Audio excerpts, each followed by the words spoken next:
It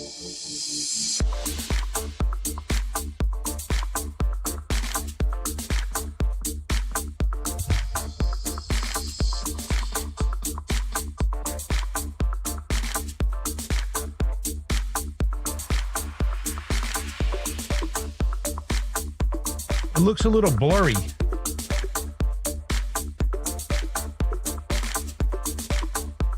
it does. But I think that's what it looks like when compared to when we do it in the studio. I don't know how to fix that.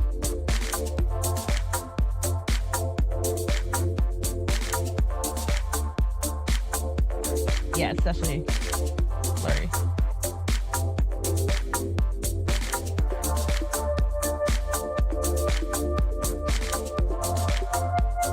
It's always going to look like that unless there's something you can fix. It's gotta be something you can fix.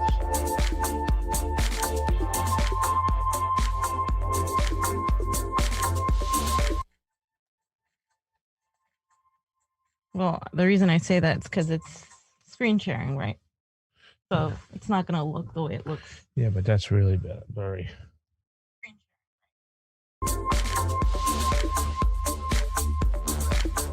Whoa. I heard us. Our mic's off, I mean...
Welcome back to the Convo Couch, everyone. Pasta Jardula. And I'm Fiorella. And Oz is spitting on those ones and twos. How you doing over there, Oz?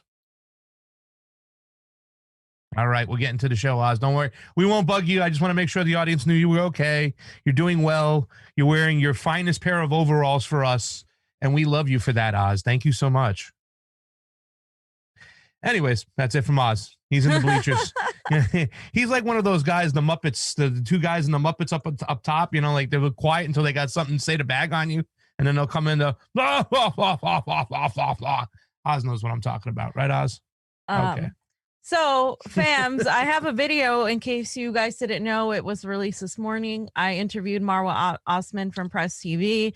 She talked about Palestine, the history of not just Israel-Palestine, but what Israel's been doing to Lebanon, about Syria and the upcoming elections that are happening, and how the German embassy started closing a few days ago, started closing the Syrian embassy in Germany, started closing the Syrian embassy over there because they didn't want all these people to show up and vote for Bashar al-Assad.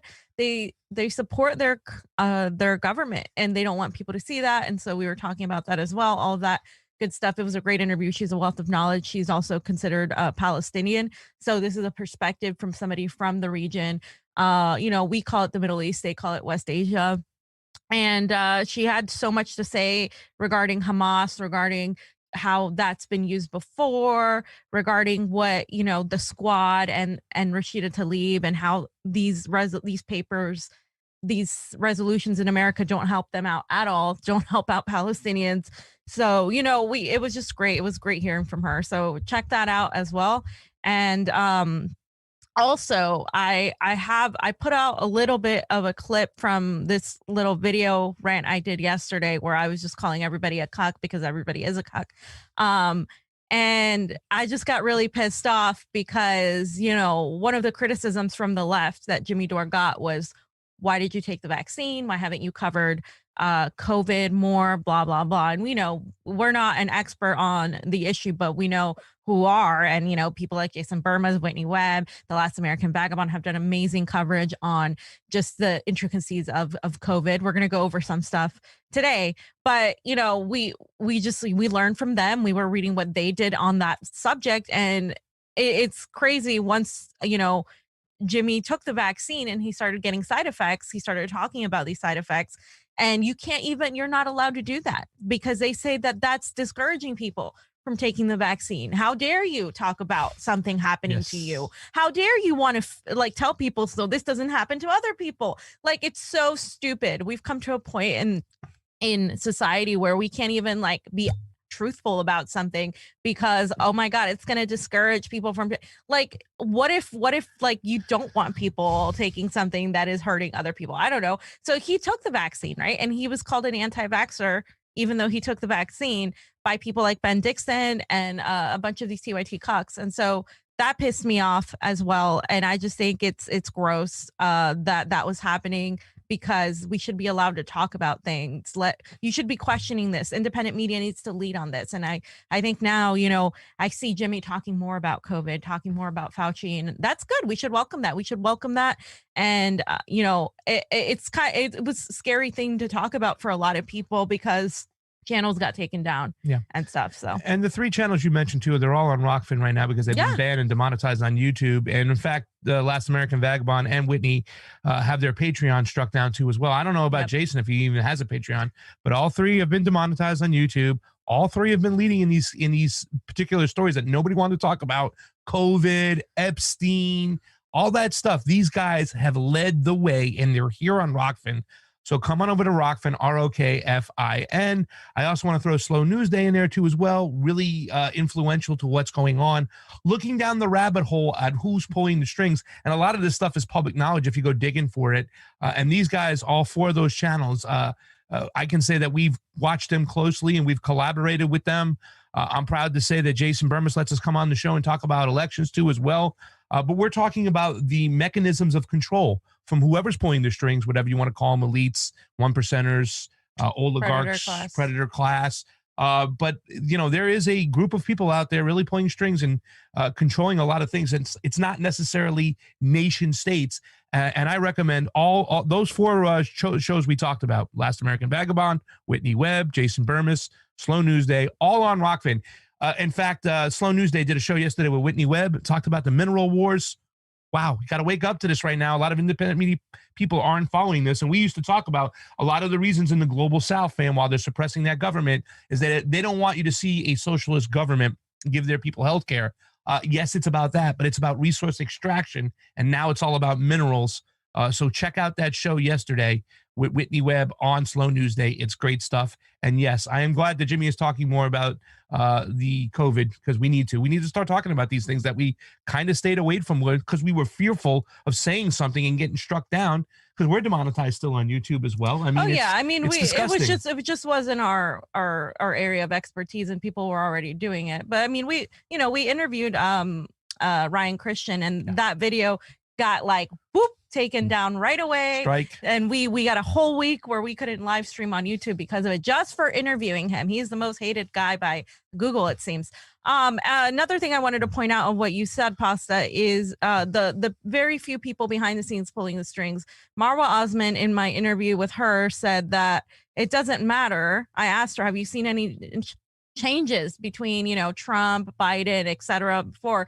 She's like, it doesn't matter, because remember when Trump tried to pull the troops out of Afghanistan, they were like, no. Yeah. Like, so she's like, obviously there's other people in control. Yeah. The president isn't in control. And if you're still focusing on electoral politics, like, oh, are we going to elect Nina Turner? And if we elect 100 more AOCs, everything will be fine.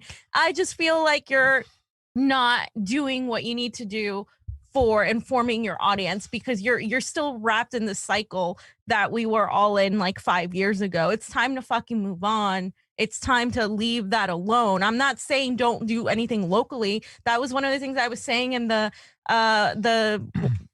the thing we did this weekend, where I feel like there was a little pushback, like, yeah, but what are your solutions? And it's like, well, yeah, like the solution is direct action. It's not to just be like, well, let's elect more Nina Turners, let's elect more AOCs, let's elect more blah, blah, blah, because that hasn't done anything for us. It hasn't done anything for the people in Palestine. It hasn't done anything for anybody. So if you're still talking about electoral politics, this and that, I think fine, but then talk about everything else. Talk about what's behind the scenes of the electoral political game, because now it's just a game. Everything else that's happening behind the scenes is far more important. So let's get into it. Gavin and Zach from the what is it called? The Vanguard. Mm-hmm. They got questions. Reach out to us. We'd love to come on your show and talk about them.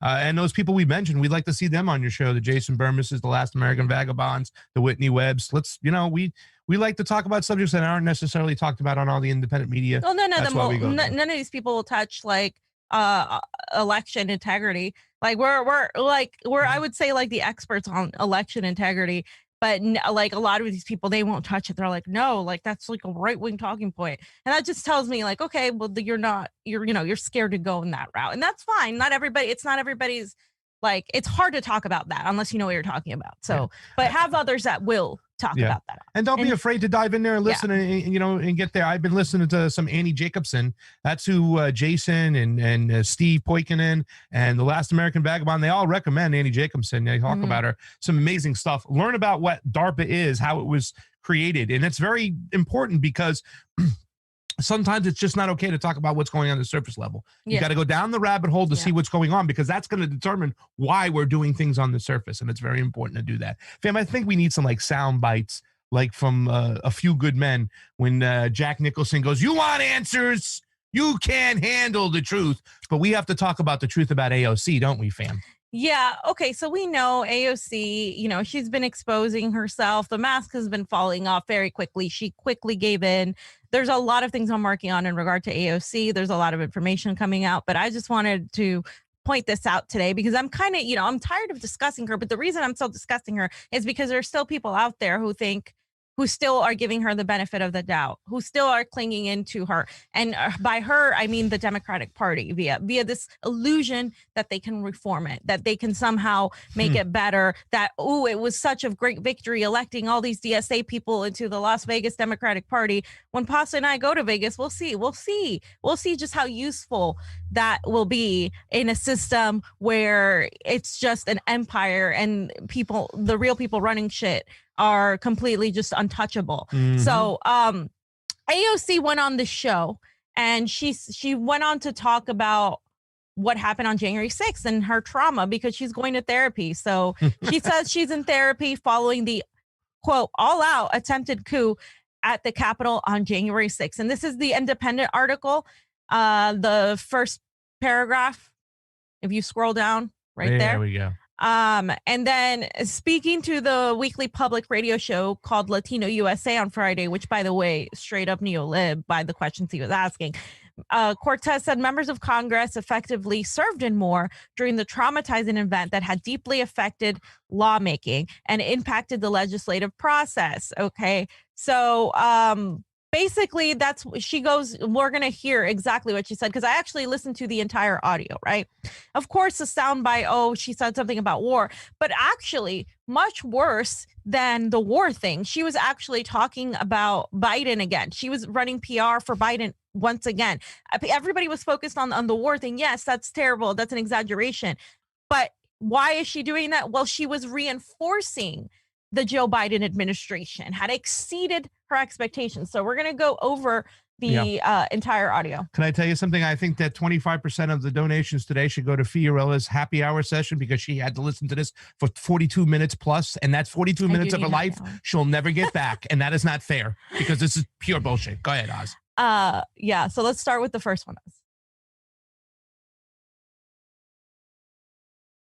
And then you have this transition period of escalating violence, which really culminated on the 6th, for which, you know, was an extraordinarily traumatizing event that's not really being discussed. It's politically sensitive. You know, no one wants to say, oh, boo-hoo. But there are members of Congress that served in war. And not just that, but also staff.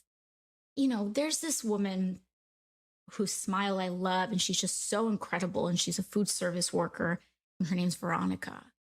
And she works in the basement of the Capitol. They have coffee places, things like that. And all I could think of that day is how they, like, you have these people that are storming the Capitol, and there's no place for our food service workers to go, where our custodial staff went.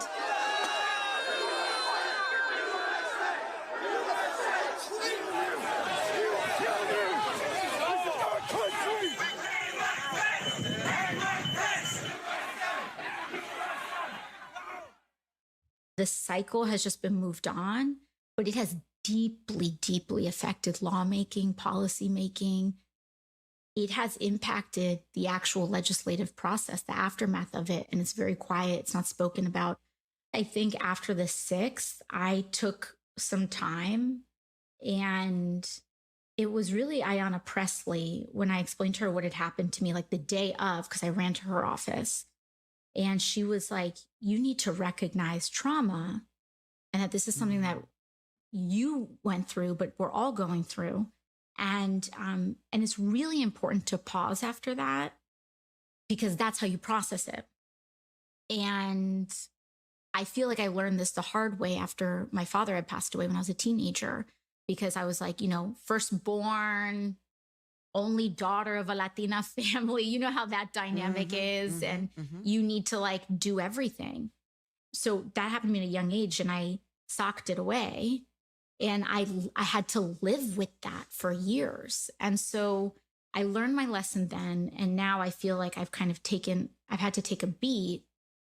If I take a couple months now and just be really good, then I don't have to live with this thing festering and lingering with me like a roommate in my apartment for years. So you're doing therapy? Yeah. Oh yeah. I'm doing therapy, but also I've just slowed down.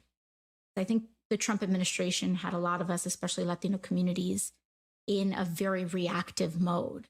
And so I've been putting myself in a more proactive space. And I've been... What do you mean a more proactive space? Like, you know, there was this thing where you have to like scroll Twitter all the time because the administration was announcing some horrifying change that it was like, how do we protect people now? How do we protect people now? How do we protect people now? Literally, it felt like every day it was like 3 cycles. Right. It was just an assault. And for a community that's 50% immigrant, that has really high concentration of essential workers, where we have mixed status families, you know, these federal policies that even Democrats champion don't help us. We're excluded from them due to just political convenience and narratives. And so, you know, moving to a place where, while we have political differences with the Biden administration, at the very least, it's not this all-out constant assault. And now we can move to a place where we're making the argument on pushing on certain issues. You know, this crisis of what's happening at the border is a manifestation of just our political environment and attitudes towards immigrants for decades. Centuries too, yeah. So I mean, and then even longer, because there's a direct through line through. All right, so that's enough of that. Fiorella deserves Louis the 13th. She deserves the good tequila. You deserve doubles. Once again, victimizing herself. PR for Biden. The drama, the therapy. Can you imagine what everybody has to go through in Middle America every day? These poor people that live in the fucking streets. These people wondering if they're going to be thrown out of the house. The drama they must have to go through, and she can sit there and pull this bullshit. It's my trauma. I mean, she's just such an actress, guys. Look, I am not talking down on people who have trauma or who have issues that they need to go through. It's important to go to therapy. It's not a stigma. If you can afford it. If you can afford it, go to therapy. Most people can't. Most people can't afford to go to therapy, especially now more than ever. More people need to go to therapy because of COVID and all the psychological bullshit that's like happened to a lot of people, especially kids, especially teenagers that are living in a world of anxiety because the world is so uncertain. Their future is so uncertain. People are getting kicked off their homes. People are living in the streets. We are a nation that didn't really get the support during this supposed pandemic, a nation that's been gaslit, a nation that's been lied to. And, you know, you can also talk about what's happening to Palestinians, what's happening to people in Yemen, what's happening to people in the global South. That's trauma every day. Like, to come from a privileged place, because she's sitting in a privileged position right now, and to talk about her trauma and compare it to a war, compare it to going to war and experiencing killing civilians, right? Or getting shot at or getting injured and coming back with PTSD, coming back with just these nightmares that haunt you, and then you become addicted, and then you become homeless, and then all of these things that happen, right? When I was talking to Marwa, she was like, you know, these people, they psychologically start feeling what they did was wrong, and then they come back and they lose everything. And it's true, that's what happens. She said, why don't more Americans have a problem with that? Why don't they speak out as to why this is happening? And it's like this, because people like AOC exist there to make you feel good that you're a progressive, to make it seem like she is on the right side. Like, I'm using all these token woke words to make you feel like, yes, let's discuss our trauma. This is a safe space. This is like, you know, conservatives were the ones doing this a few years ago. Conservatives were the ones like talking about this in this way and like all this stuff. Like, the snowflake acronym is the snowflake term is good, is very well used right now. Like, when, you know, coming from a Hispanic family where my parents, like, they just, it's hard for them to understand why so many people here talk about so many privileged people talk about trauma and talk about this and that, when you come from a third world country and there's trauma everywhere, you're getting, you're getting shot at, there's bombs, there's this and that. Like for them, it's like, God, Americans are so like soft. Like they want to create like this idea that they're enduring trauma every fucking 5 seconds. And I'm sorry, you're not, because you don't come from places where there's actual trauma. And AOC doesn't come. She might be Latina, but she's Puerto Rican. She was born into citizenship. She doesn't connect with actual people who had to see their loved ones like go through a whole process or come here illegally and try to figure it out. Like it's a completely different thing. And like, so for somebody to like make it all about herself, it's all about her. Oh my God. And then in making it about her, she's making this whole perpetuating this whole culture war. Like, oh, like, this is traumatic. This was an insurrection and all that, this and that. And it gets worse, fam. Yeah. Well, that's what I'm saying. I'm recommending Jose Cuervo 1912. That's the good tequila for Fiorella, because this shit just enrages me. After that clip, I would have been done. Because I didn't think she could exploit anybody else, but she found a way to exploit the coffee person downstairs. Whatnot. I mean, she's digging deep. We got the food service workers and the janitors. What's going to happen to them? You know what I'm saying? While you're being guarded by armed guards and there were no weapons found at the scene, that you still want to try to make this a coup. Weapons either. You know what gives me the thought about going for therapy is seeing people homeless out there, seeing people just fucking starving and just lost and not having the money or the time to go to therapy. I don't know the time, but they don't have the finances to get themselves therapy. That's what should be giving you therapy as a congresswoman, lawmaking person. The fact that your people out there that you represent are suffering and starving, and you're sitting here making it all about yourself. Disgusting. Weaponizing everything, even from the death of her father. And stop trying to, she went to the father too to pull this in there once again. And you're going to have those progressives who wear their hearts on their sleeves and go, OMG, AOC, please. You know what I'm saying? And before we get to this next clip, you really got to stop trying to make this a coup. This was not a coup. This wasn't even an insurrection. This was, come on, guys. We went there. All right. We were there. Stop it already. It's not a dramatic fucking situation where these people were sweating there. They got to go into the tunnel underneath. They had armed guards with them. They were allowed in, dude. They were allowed in. And AOC, by the way, just gave more money to the police. We went over that because she felt so like unsafe. Okay. So the second part here that she's talking about is that she said this was an all-out attempted coup, and this is the part where we're going to push back on that too. Yeah,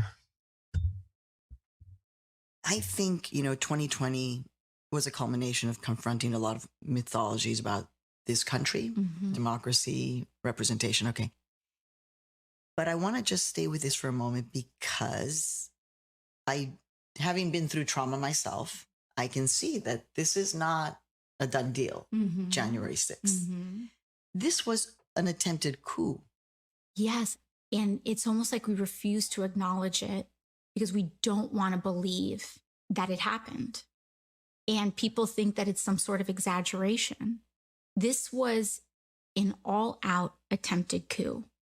Mike Pence was taken out of the Senate chamber something like 60 seconds before these terrorists and insurrectionists got into the Senate chamber.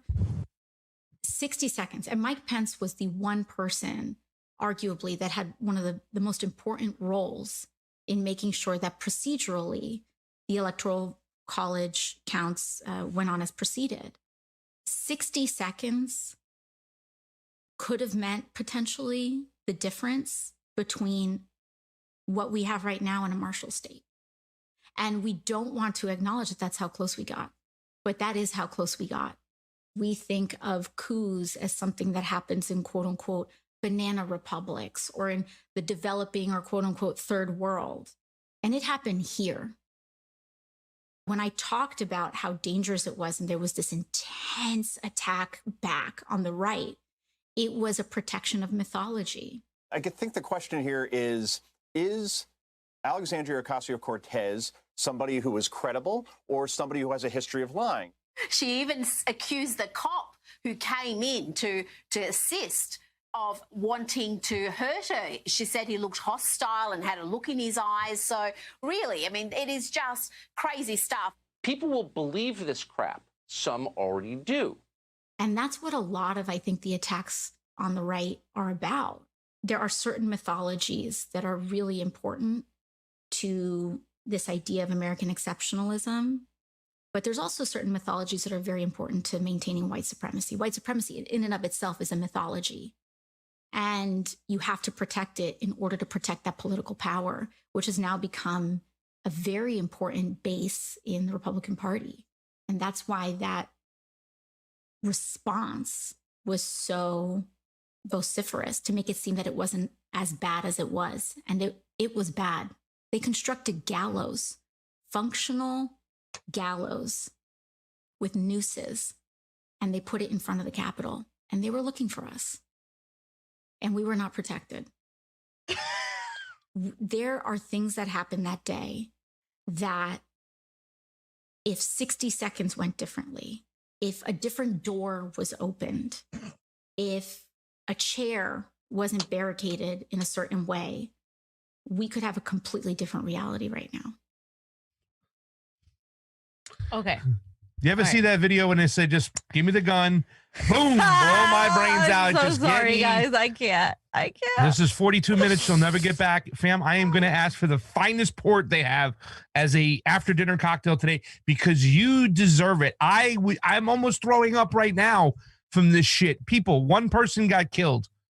And you can ask these guys. I've been to a decent amount of rallies. These guys have been in twice. The person who was killed was shot by a police officer, and she was what was her name? Ashley Babbitt. Yes. And yeah, she was shot point blank. We all saw the video, dude. Like that, it was awful. And she was a Trump supporter, yeah, but she didn't deserve to be murdered or executed in that way, like at all. They could have pushed her back. You could shoot him in the leg. Yeah. Because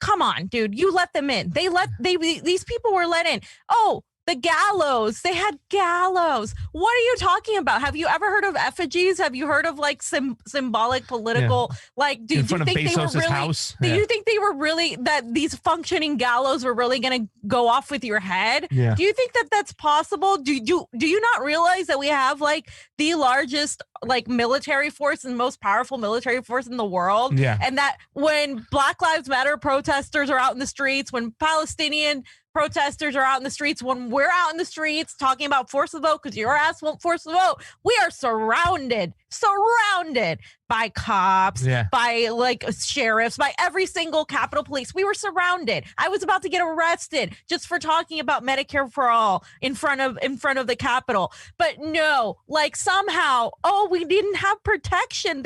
We were left alone.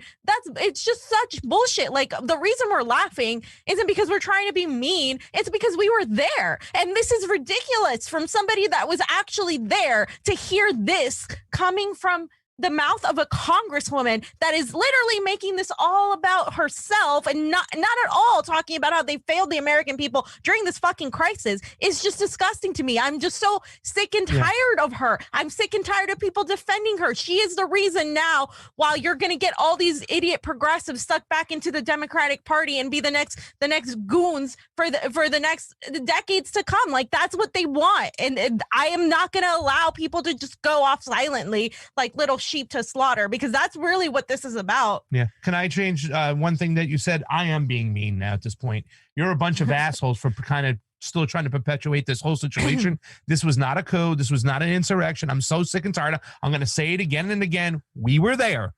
We know. And the fact that they're using this right now to try to make new laws, and they did. They pretty much. That's the worst part. I mean, it's like Russiagate over and over again. They use the fucking myth of Russiagate to enact legislation, to stop certain things, to broker peace. Right now, to bring people together, you want to sit there and perpetuate this stuff left and right and make it so tribal. And that's exactly what she's doing, because she did mention also the Republican Party. Yeah. So that's the other point I wanted to make is like, she's saying that all the attacks that are saying this is exaggeration, blah, blah, are only right-wing attacks. So, well, when we criticize this and when we say, hey, this is like, we're on the left here and this didn't happen and this is exaggerated and they're using this to manufacture consent to take away your civil liberties, to take away your rights and Patriotic 2.0, they're calling us right-wingers for saying that, because people like her make it their mission to say that this is all the right wingers, Tucker Carlson and all of these, they're the only ones going after her.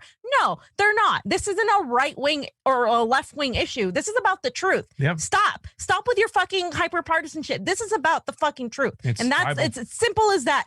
That I don't care. I feel threatened by these idiots jumping around with their fucking Confederate flag. I think I saw one, maybe, if that. No, I didn't. I felt more scared about the police retaliating because that's been my experience. AOC. Yeah, well, that's what we did. Our coughing and moving away as we would get hit by police gas. So, I mean, the next part of this, I think the donations are going to have to go to me now that we got you sewed up, because if I have to listen to another clip of this, I'm going to need some good tequila too.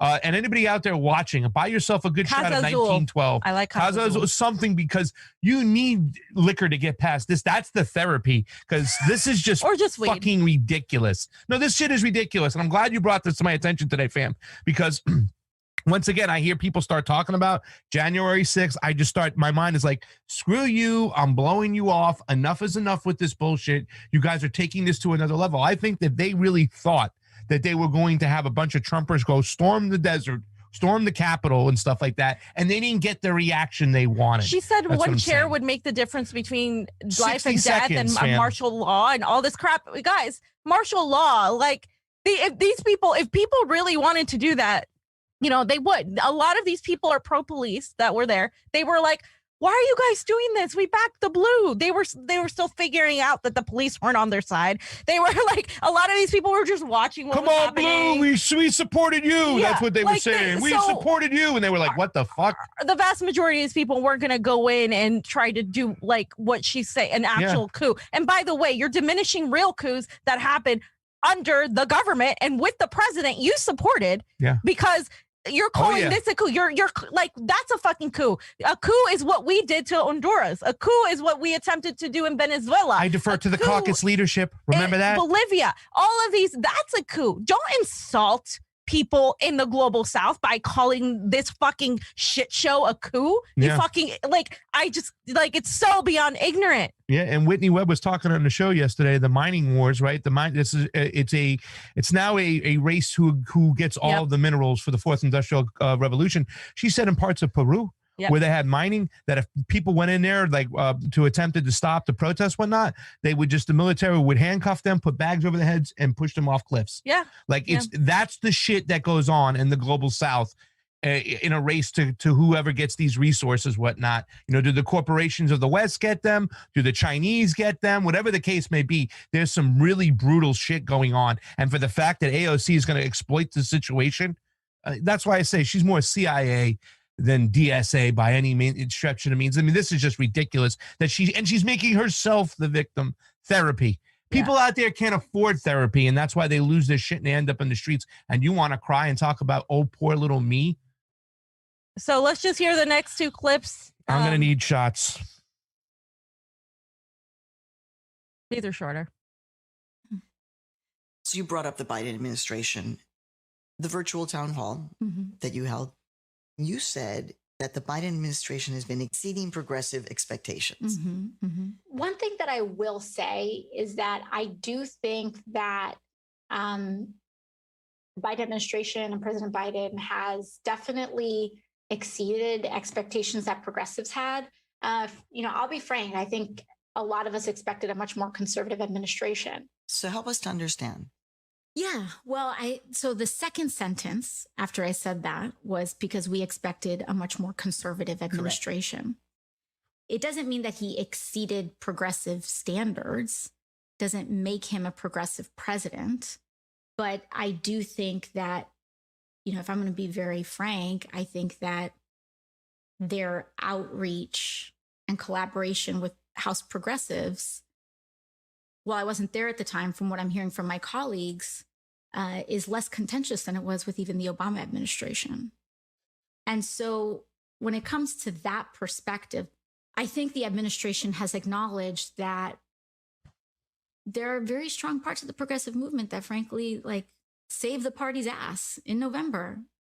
And they recognize it. Oh, so you feel like they are recognizing I think they know that. I think they know progressives delivered Philly, which helped deliver Pennsylvania, that it was immigration organizers in Arizona that helped save that state and that is helping turn the tide in the rest of the Southwest.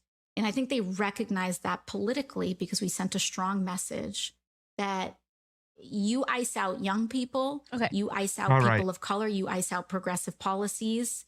Okay, before I throw up, please, I throw the fudge up. Okay, so you see how she's also talking about progressives giving the win to, which by the way, I do agree that progressives were cucks and they voted for Biden because I know a lot of them. And I know a lot of them, and they did. They did. Mitigating damage. They said they were mitigating damage. Progressives that I knew that voted third party in 2016 and said Dem exit, they went back and said, because you know why? Because she told them to, right? And I know that because I know it was her. They're like, because AOC said it. They specifically said it publicly and told me. And I know this. Like, this is true. She's right. Progressives did help Joe Biden. Now, she mentions Philly. She mentions Arizona. States where there is contention that, you know, Joe Biden didn't really win the election. There, you know, we have the Arizona audit we've been covering. So she's also not only manufacturing this idea that Joe Biden is exceeding expectations because our expectations were so low, and also because he's even talking to progressives. So the fact that he's sharing dialogue, that's just so great. That really gets money in our pockets, you know. But she's also completely dismissing any idea that anything at all was wrong with the election. Like, she's saying, oh, see, we handed these, all of us handed the victory to Biden. Like, believe in the system. It's working for you. It's working for you. When we all know that our system is fucked, our elections are screwed, our elections are privately owned. It's just gaslight and lie and just PR narrative management after PR narrative management. Yeah. Well, fam, there are some things we got, right? So we got Biden, so we got the public option, right? Nope. Oh no, we didn't get that. I'm sorry. We're ending the forever wars. Our foreign policy is better, right? Nope. Oh no, I'm sorry. I did like that. Oh, civil liberties though. You know, there's less censorship now and whatnot. And okay, wait. All right. What about that kids in cages? Well, yeah, that's better now. Right? Oh no, wait, that didn't happen either. What did we get? What did we get? Student loan debt. Oh, no, we didn't get that either and stuff like that. But one of my friends told me the other day, I'm going to bag on him right now, but he's better spoken. He's more well-spoken.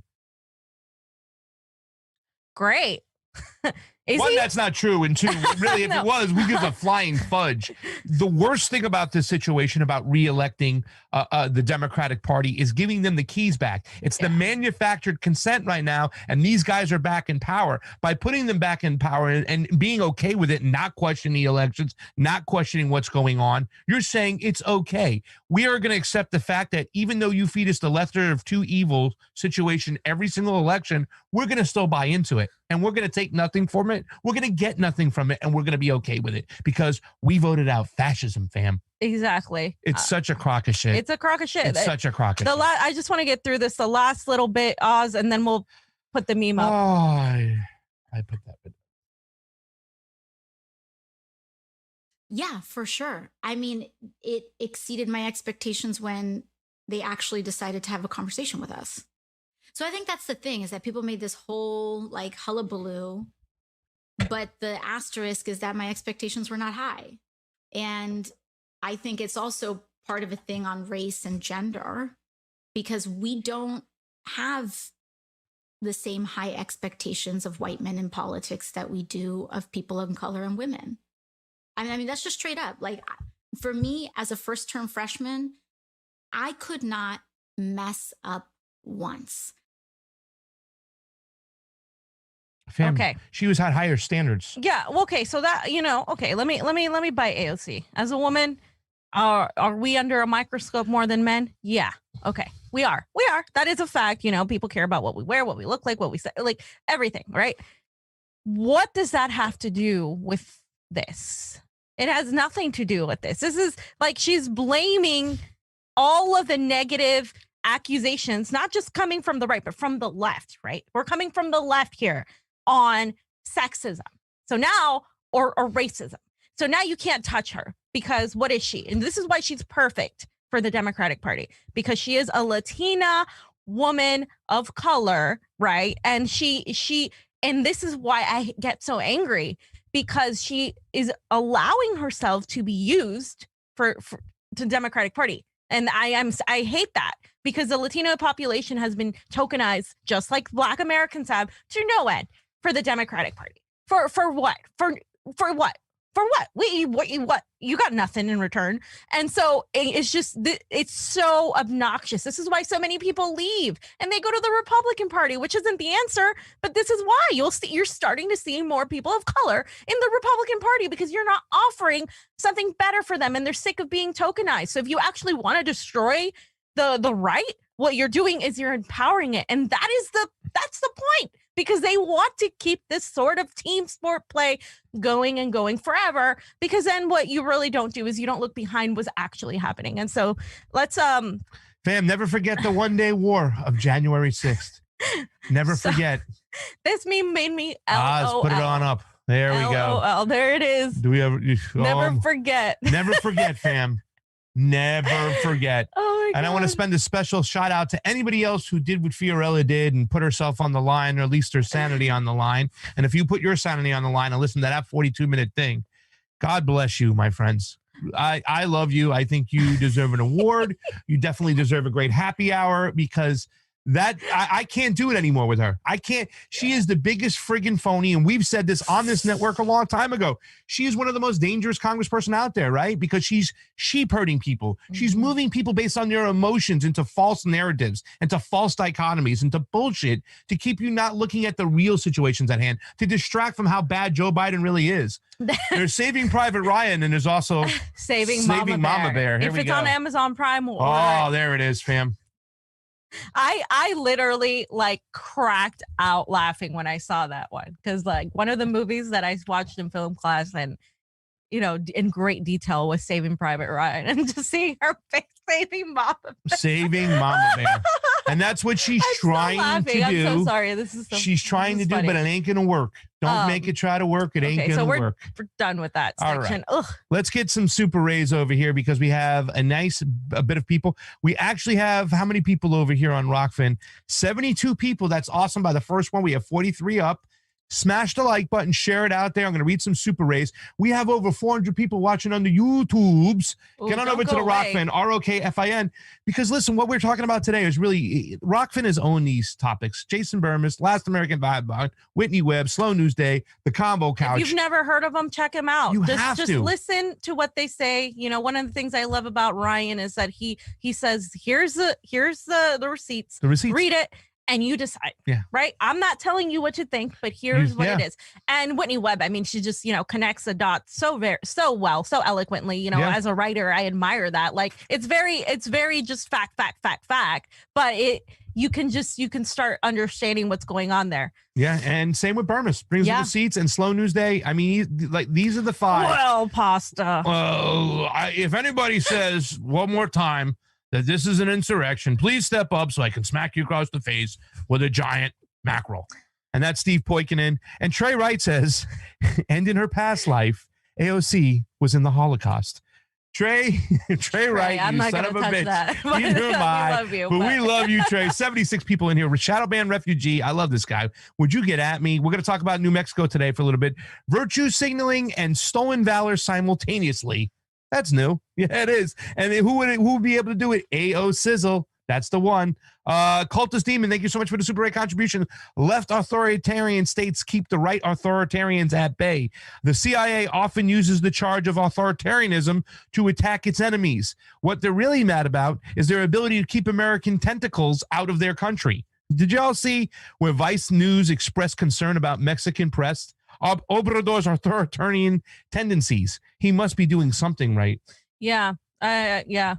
Somebody sent me something on that. There's shit going on in Mexico. I'm sure there is. Yeah. I'm sure there is. Tony watches closely. Thank you for the super great contribution. It is always appreciated on the couch. Happy hour for fee. Much love, Convo. See, Tony's getting out there. He wants you to have the Jose Cuervo 1912. You deserve that. Trey Wright, my ears are bleeding. Cuervo, whatever. Trey, my ears were bleeding from the small clips. You know what I'm saying? It's like when you guys treat me very well for watching those goddamn Senate hearings or those House hearings when they talk about the tech overlords. You deserve something after watching those things if you can get through it, which just points out the fact that our Congress, our government is so bought and paid for. We have no friends in Washington, ladies and gentlemen. No friends. We got a few people who say a few good things at one time, and then they peddle their fucking bullshit all the time as well. Trey Wright, thank you so much. He says Milano is a better actress than AOC. I don't know. You know what? I think she's more seasoned. Charmed. She's more seasoned. You know what I'm saying? And she's Italian, so that helps. Glenn Combs, AOC really needs to shut the fuck up. She is excluded from reality. No shit, Glenn. That's why I said I give it up to Fee for listening to that. Embold Fate, I sent you out something today. It's in the mail. It'll be arriving to you in a couple days. AOC doesn't care about trauma, woman or war. Women are being assaulted and men are being enslaved in Libya due to Biden, the man she props up. That's real trauma, and she couldn't care less. That's right. She'll defer to the caucus leadership when it comes to foreign policy. And what is going on in Libya is disgusting, an actual slave trade, and the women are being treated harshly over there, and people are dying in the sea, escaping. And that's why they have a problem when it comes to migration in Europe. Same reason why we have a problem in the United States, because of what goes on in the global south. It's coups, it's imperialism, it's sticking our fucking Western fucking wars into everybody else's business while we rape their natural resources. That's what it is, plain and simple. And we need to call it out. And if people don't call it out and they keep focusing on the culture worlds so you won't look at it, they're the problem, and we need to get rid of them. Ronnie Graham, thank you so much. On Red Scare this week, on who is that? Anna? Oh, God. Anna Hatchachan. Oh. Are you talking about Anna? Ronnie, I don't want to mess up the name wrong. On Red Scare this week, Anna, I'm convinced that people are programmed to forget their traumas and not relive them. Once you introduce the idea that you can profiteer off trauma, a little Edison bulb goes off in their heads. Yeah. That's a really good thing in a situation. Once the profit motive, we always got to watch the profit motive. Trey Wright, thank you so much. At least AOC can afford therapy. I don't have health care, and my depressed ass needs help. Mine too. AOC is fine. I'm the one that keeps wishing death upon myself every other day.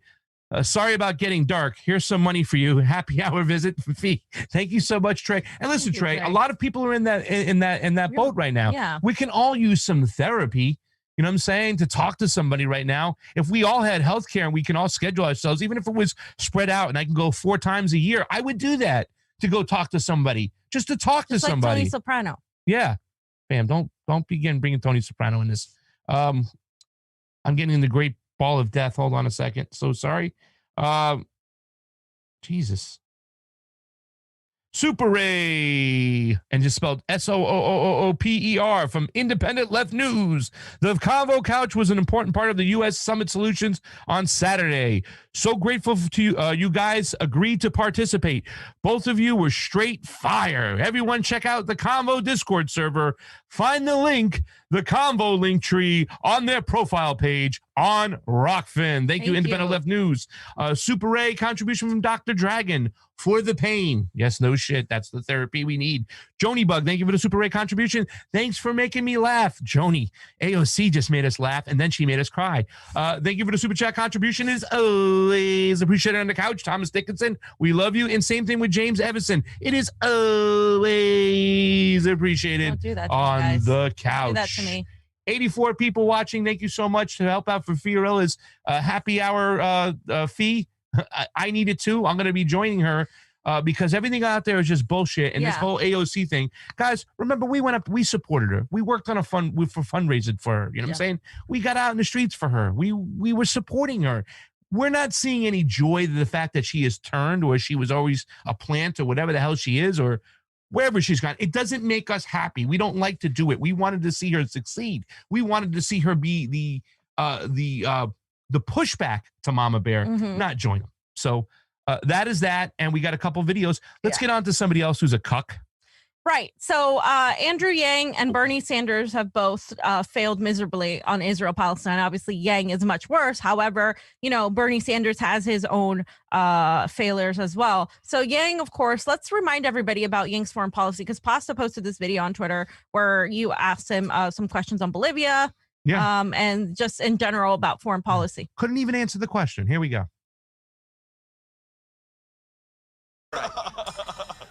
So a lot of progressives love a lot of your economic ideas. However, some of us are very concerned when it comes to foreign policy. Some of us. That's good, man. Some of us are when it comes to foreign policy. Let's just take Bolivia, for instance. Would you call it a coup as well? I'm going to outline some of my foreign policy principles to give you a sense of where I am. I've signed a pledge to end the forever wars. We should not be in a constant state of armed conflict, as we have been for the last 18 years. In our Constitution, it does not say that it's in the president's capacity to even declare war. It says it's an act of Congress. But Congress has ceded that responsibility to the executive branch for the last 18 years, and that is not the way it should be. If we do intervene militarily, there's a three-part test. You can call it the Yang Doctrine. Number one, there has to be a vital national interest at stake, or we can avert humanitarian catastrophe. Number two, there's a clear and defined timeline for how long our troops will be in the theater and in harm's way. And number three, there are allies and partners that are willing to join us in the mission. If those three things are in place, then I would consider military action. And that gives you a sense of how my progressive priorities apply internationally. The reason why I think we are suffering so much under President Trump, if you look at the order of operations, our strength abroad reflects how we're doing at home. We are falling apart at home. We elected a narcissist reality TV star as our president. He is now an erratic and unpredictable foreign policy leader. Our allies are looking around saying, what the heck happened in the United States? So how do we come back from this? We become stronger and more whole at home. And then we go to our partners and say, America is back. We're going to have a sustained and reliable foreign policy set of priorities that you can actually rely on over the long haul. I think it was James Mattis who said, if we invest less in diplomats, we have to invest more in ammunition. And that's not a dove, that's the former Secretary of Defense. We need to invest more in diplomats and less in ammunition. Bolivia coup. All right, guys. Handsome Zach says, wait, I got a question on climate change. Is that right?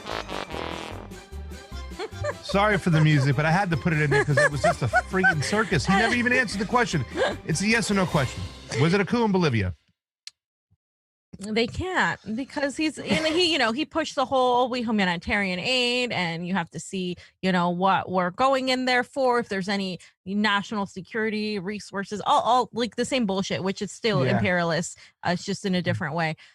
Big ups to DJ Elf for calling this guy out before anybody else too, as well. Back in the days, DJ Elf. Yeah, he calling him out a long time ago. DJ Elf said, "Yo, Andrew Yang is not the real deal. He's not the progressive he is, and so many different ways." I mean, I don't think we ever thought he was. I mean, I think some people thought, he wasn't as bad as everybody else with the $1,000 UBI thing. But that's the thing. It's like when you asked him that question in that same press conference, start the music again. He gives you the juggling act. Well, what are we going to do just to, and I think you yelled a couple times. So why don't you just put rent control inside your UBI or whatnot, or tack it on?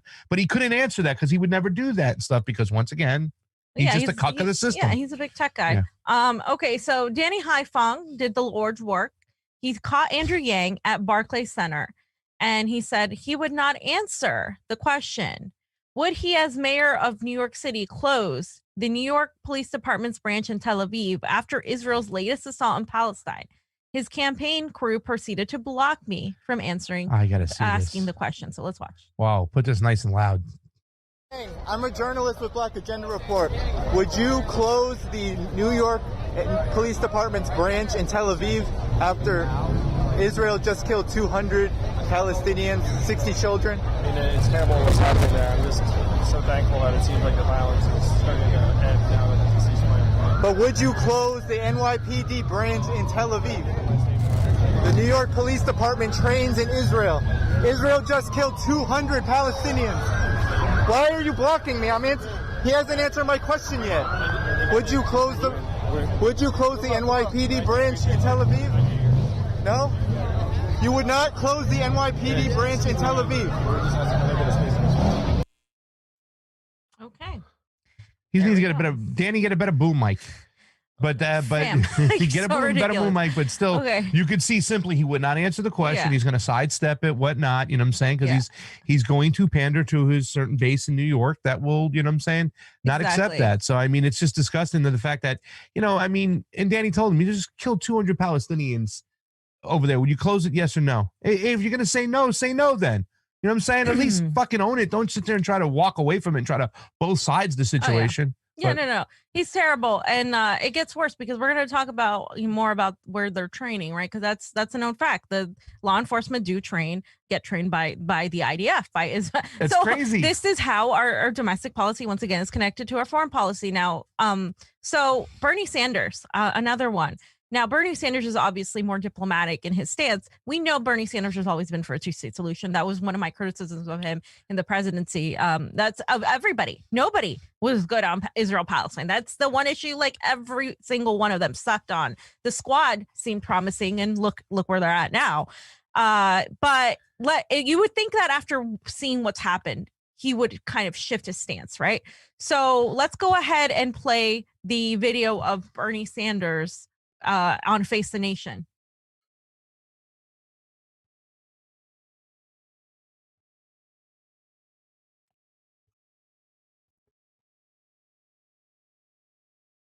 A number of liberals who use the word apartheid to describe Israel's treatment of the Palestinians. A number of them liberals in the House who use that language. The executive director of the American Jewish Congress, who handled Jewish outreach for your campaign, has said that word, Joel Rubin, has said that using that word has increased the level of vitriol that has contributed to this anti-Semitism. Do you think those who share your view should not use that kind of language? Well, I think we should tone down the rhetoric. I think our goal is very simple. It is to understand that what's going on in Gaza today is unsustainable. When you have 70% of the young people unemployed, when people cannot leave the community, when hospitals and wastewater plants have been destroyed, that is unsustainable. And the job of the United States is to bring people together. And that is what we have got to try to do. What kind of fucking bullshit answer is that? What kind of answer is that, fam? Are you serious? Our job is to bring people together. No, our job is to stop funding this shit, Bernie. Yeah. Oh my Lord. I mean, we live in a goddamn cartoon. It's like, it's so sad for me to watch him do this. Like, it is just disgusting. Like, because, Andrew Yang, I'm like, okay, whatever. Like, I knew he was, I expected. Bernie Sanders, when he was, even when he was running, he was a little bit more, I don't know, like now he's saying you can't even say the word apartheid. You can't, because that's not like, what? That's not, why? What? It's not just apartheid, Bernie, it's genocide. And it's anti-Semitic now. He's using the same trope that Zionists use to say you can't talk about apartheid, you can't call it genocide because it spews anti-Semitism against Jews. First of all, nobody's saying go attack like Jewish people. I mean, on the left, the vast majority of anti-imperialist people, they're not saying that. Of course, you're going to have like the occasional like, yeah, all Jews are bad. The occasional idiot out there doing that and ruining it for everybody else. But that's not the vast majority of people. People are talking about the state of Israel. Yeah, it's a geopolitical issue, right? Not the people, exactly. Like the actual leadership in Israel. By the way, Palestinians are Semitic people. This is what every single Palestinian person or person from the Middle East like gets so angry about. When I was talking to Marwa, she's like, I don't understand why they say that like this is anti-Semitic to call Israel out. I am a Semitic person. Palestinians are Semitic people. It includes Arabs. It includes Israelis. Stop with that bullshit that this is like you're being anti-Semitic by committing genocide on Palestinians and then telling people who follow you still religiously to not talk about it. Yeah. That's disgusting. And Bernie knows he still has influence, and he knows that a lot of these people still follow him. Like yesterday, I saw somebody say, oh, we could have Bernie as president. Still, they're saying that. Still. Stop it already. Stop it already. Stop it. Fucking Jesus Christ. Stop it. And, I'm saying I am not happy, but I am a little bit... It does make me smile a little bit to see that people are catching on to the shit and they're not being sheep-herded by Bernie Sanders anymore. The videos he got, the views are way down. It's ridiculous now, and I'm glad a lot of people are calling him out for his bullshit, because this isn't the 2016 Bernie Sanders that we supported at one point. This Bernie Sanders has been nothing more than a cuck and a capitulator to the establishment. And to say that this is an anti-Semitic thing, this is geopolitics right now. Yeah, well, maybe this is taking the land away from one people and giving it to another, and that's it, plain and simple. Yeah. And even if you're against what happened then, and you say, okay, I want to still deal with what's going on now, you still should be speaking out against the fact that Gazans were being slaughtered with cruise missiles, with with guidance missiles while they're throwing rocks back on an Iron Dome. Not to say I don't feel anything for those 10 people who died from Israel, but you're talking 250 almost plus a bunch of women and children, and you should be able to speak out against that. That has nothing to do with religion. That has to do with humanity. And that's what we need to start doing, is calling out these geopolitical fucking warmongering mentalities. It's just awful. And maybe Bernie was like this the whole time. I don't know. I mean, his foreign policy record was never great, but nobody's foreign policy record was that great. By comparison, he still might be the best senator we have, which goes to show you how shitty our system is, right? That's why electoralism is dead. Okay, so by the way, let's point this out again. So here is what was happening at Al-Aqsa in after the ceasefire. Israeli militants started coming in and attacking, of course, the Palestinians that were there at the Al-Aqsa Mosque. And the man that they're putting down on this video appears to be from the medical staff. And here we go. And I'm asking you guys in this tweet if this looks familiar to you. Oh.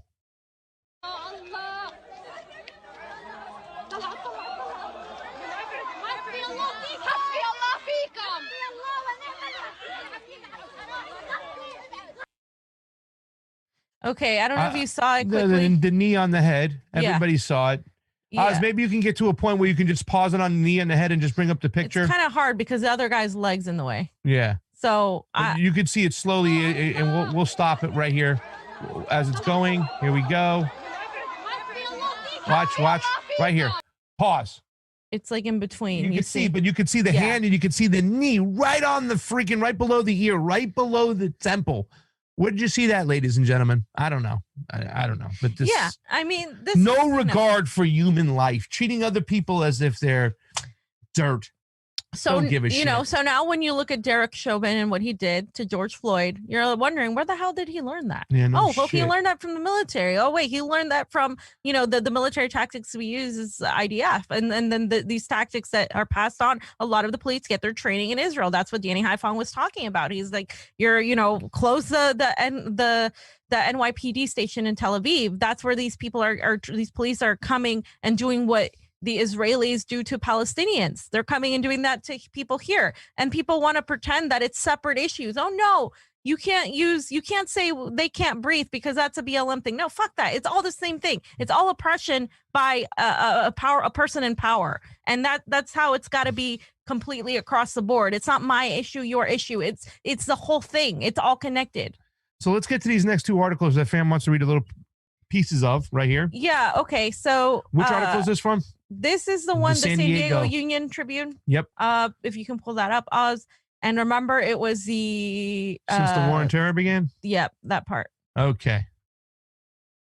Hold on a second, ladies and gentlemen. We're coming right there. Thank you so much for joining in today, ladies and gentlemen. Got a great show for you. This is section 2. We're still the San Diego Tribune. There it is. Cool. Okay. He's got it up. All right. So since the war on terror began in 2001, militarization of American policing has been amplified. There you go.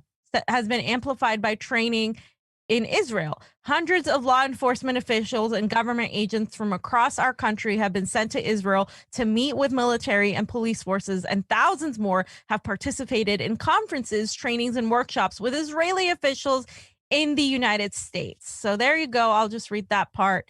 And I wanted to point that out because nobody talks about that. Glory brought it up the other day, not that long ago, where, in LA, that happens here as well. And I just wanted to also update people on what's going on, more on the what was going on in Al-Aqsa. This is Al Jazeera. So the next one is basically what was going on is, they reached a ceasefire, right? They reached a ceasefire. And then what happened is, as soon as a ceasefire was reached, the Jewish settlers came into the compound in Al-Aqsa and started pushing the Palestinians out. So this is, like I said, after the ceasefire. And I'm just going to say dozens of Jewish settlers flanked by heavily armed Israeli special forces entered the Al-Aqsa Mosque compound and occupied East Jerusalem. and obviously raising tensions once again. Palestinian worshipers were beaten and assaulted by Israeli police. And citing witnesses, Palestinian news agency WAFA said Israeli police had earlier on Sunday assaulted Palestinian worshipers who are performing dawn prayers at the mosque and excessively beating them in order to make way for Israeli Jewish settlers to storm the compound, Islam's third holiest site. So again, like, this is why we were suspect of the ceasefire, and we told you guys the ceasefire doesn't mean that. Well, that's something we got to talk about. That we're gonna, that Palestinians are gonna suddenly become equal citizens. It doesn't address any of that. Yeah. The ceasefire doesn't make, they're still secondary, second-class citizens. Marwa was talking about there are still places that say Jewish and Palestinian water fountains, just like we experienced here in the 60s when you saw, Black Americans and then white Americans. Like, it's the same shit, guys. It's like it doesn't change. A ceasefire, you can pat yourself on the back and say, oh, good job, but Palestinians are still being genocided. They're calling it the slow genocide. Lack of water, lack of food, lack of sanitation, they're on a diet, etc. So yeah, diets, all of that, all of those things. And here is just I think there was another video. Oz has got it. Let's play that one.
Awesome.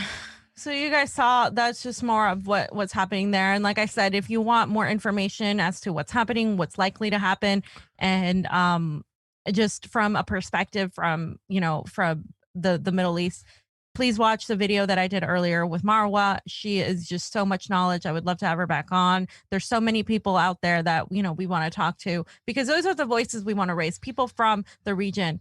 And Press TV has been doing amazing coverage on the situation. And Safam, that's something I really want to stick on this point real quick, what we should be talking about. The next thing we should be talking about, shouldn't we say lift the blockade? Hashtag lift the blockade. Gaza, we have to stop with this shit. It's an open air prison. Lift the blockade, let food and water come in, let Palestinians travel freely, lift the blockade. So many people were taken, displaced from their homes, and greater Israel now, is whatever you want to call it, where it was Palestine, and put in the Gaza Strip. Years and years and years ago, have never left. They're still trapped there, cannot cannot move around freely. It's time to stop that's like the ghettos in Warsaw that the Nazis had and whatnot. We need to point this out. Just because the ceasefire is stopped doesn't mean our work is done. We have a lot to work to do. They're beating people up for praying. What's changed? They're still, we shouldn't say evicting people. They're throwing people out of their houses. They're evicting calls for some sort of legality. It's not even legal what they're doing. They're just throwing them out, and these Palestinian people are being displaced. I see pictures of it all the time on Twitter where they're looking at their old house with their new people in it that they lived in for years and years and years. It's disgusting. We have a lot of work to do. Hashtag lift the blockade. Do what you got to do. We can't stop right now. Anything else? No. Oz, you good over there, brother? All right. The overalls look great. James Evans, thank you so much for the super rates. Always appreciate it on the couch. Mad Wolf is here. By the way, 88 people watching on Rokfin. Let's get up to 100. Get on over to the Rokfin, ROKFIN. We have 400 people watching on YouTube. They're not censoring us as badly right now. Remember when we were getting like 800 a show and stuff? They pulled the plug on us, ladies and gentlemen. They don't want us getting out there. So, I don't expect them to remonetize us whatsoever, because they're trying to injure us. We've been covering Palestine non-stop. And elections too as well. Yeah. And so I don't count on them remonetizing us, but you can always help us out by going over to Rokfin. If you got a few extra bucks, please sign up to subscribe to us for $9.99 a month. Or you can just sign up for free. Yeah, you can for free too as well. But if you do sign up for $9.99, you get our premium stuff and everybody's premium stuff on the network for free for that one price, across the board. You don't have to sign up for ours and Jimmy's and Ron's and Graham's and Niko's and stuff like that. You can sign up for just one person and get it all for one good price. Mad Wolf, I said it before and I'll say it again. Yang talks like a comedian on amateur night and takes forever to get to the punchline. He does, dude. Like, that's why I put the music there and I was like, oh boy, I can't believe I just asked this question and he's answering the same way. For Fiorella, the same thing. Remember? Mm-hmm. Well, let's say we get the UBI and then your landlord wants to stick it to you, wants to raise your rent. Once upon a time, long ago, there were 4 guys that lived together that decided to get a place together because they got the UBI because it goes with you everywhere. Went to Bernie. I know. I don't know. I was telling a story, but it's just so stupid. This guy is awful. He shouldn't be elected mayor. I don't care if they don't have to deal with foreign policy.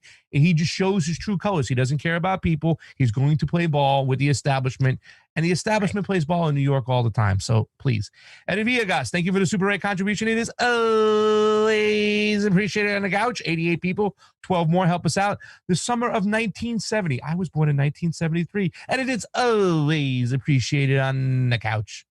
Fam, it's time to talk shit about some Republicans. Why? Because a lot of...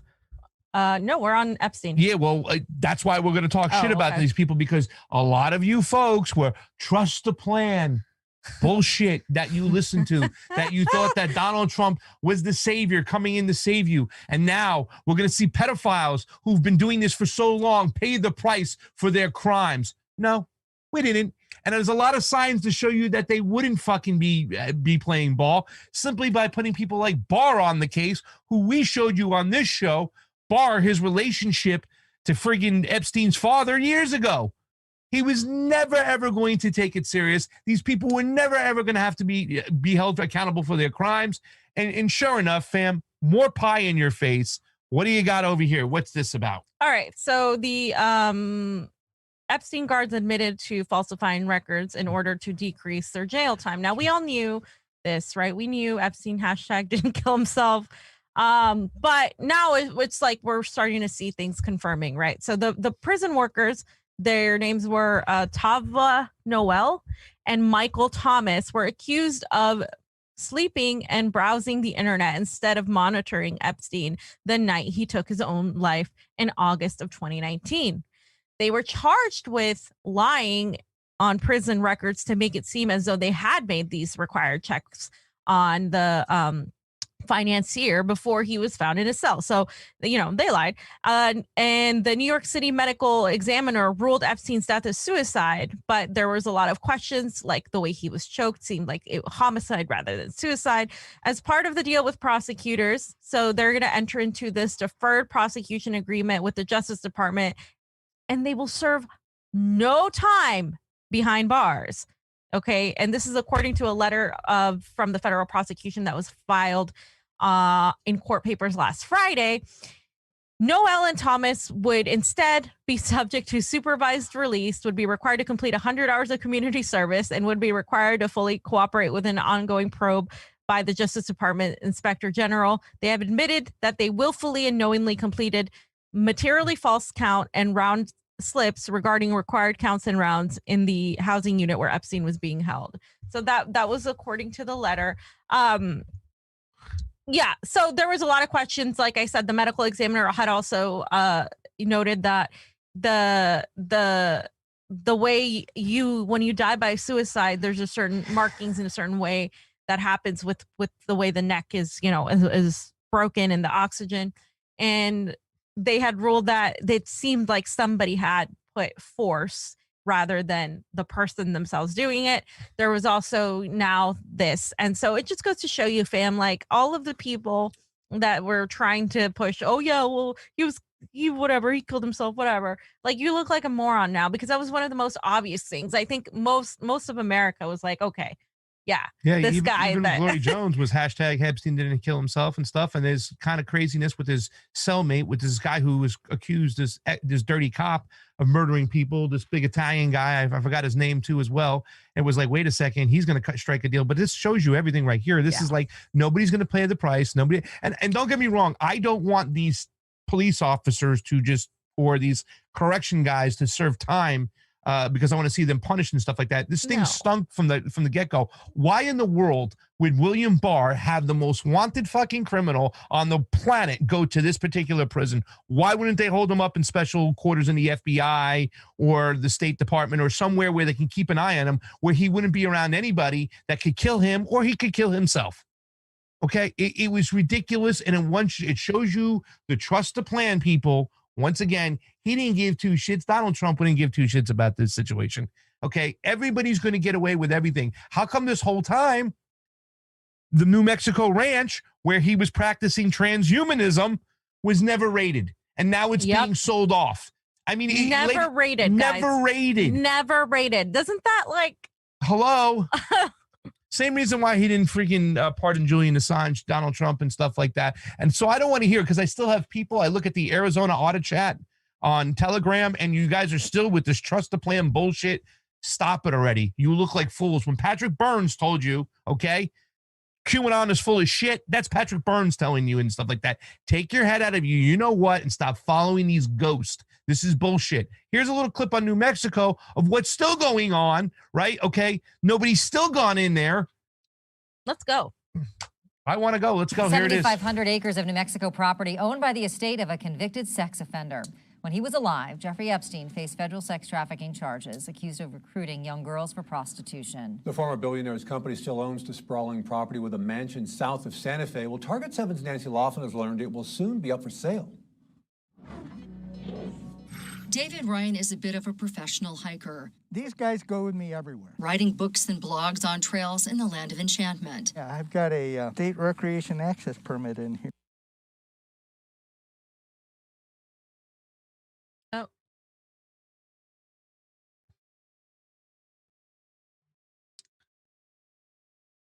See if you can forward it a little. 7,500 acres. Mostly on state trust land in a remote area south of Santa Fe. Pictures from the state show it up close. Amazing stories etched in rock from the people who inhabited this area as early as the 1300s. You can see. David wanted to see it, so he looked at his map, spotted a county road and a way to get there without crossing private property. And I found that sliver of state land that allowed you to access it, and that's when I ran into the Jeffrey Epstein Ranch security. Yes, Jeffrey Epstein, the billionaire who died in jail while facing federal charges of sex trafficking. A company he had ties to owns the land next to the Crestone. Now it's controlled by his estate. All of a sudden there was a cloud of dust of a pickup truck approaching us, and that's when, you know, the woman who works for the ranch jumped out with a gun to tell us to stop. He was told he was on private property, but he was certain he hadn't trespassed. I knew I was on state land because I had my GPS. I had plotted out coordinates. All right, that's enough, because it's cutting out, but don't worry about it. Here, let's just, it goes on to tell you that employees from Cyprus, which is a company he had ties to, are still watching the land, still owning the land and getting it prepped for sale.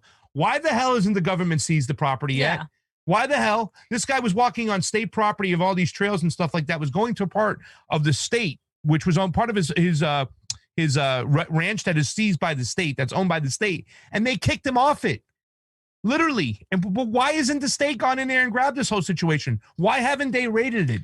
Why do we know so much about Epstein's little island, but we don't know shit about what's going on in New Mexico and the Bill Gates connections and all the money and the transhumanism and the fact that the Clintons were there all the time, kind of visiting the whole little Western shit he had. Yeah. I mean, it's just ridiculous, the fact Like, that we don't have any answers right now. Like, it's controlled by who's in charge right now. Like, why, if we did anything, they would have raided this place within 2 seconds. 2 seconds.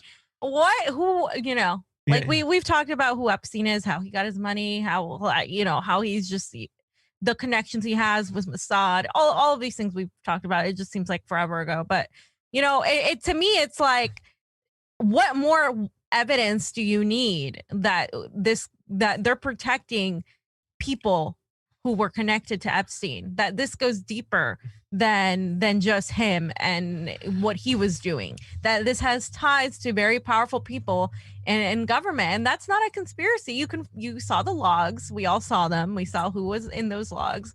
And it's just, even we're being vindicated, but they're also still trying to suppress this information. I think like people should be demanding that there be information on this rant, because it's ridiculous. It's like, wait a minute, who is this guy that he gets such special privilege? I mean, we know, like, but everybody else, like, who is this guy? Yeah. Why is all of this being kept so under wraps? And even Ghislaine Maxwell, everything that happens around her, it's so private. You just have sketches of her.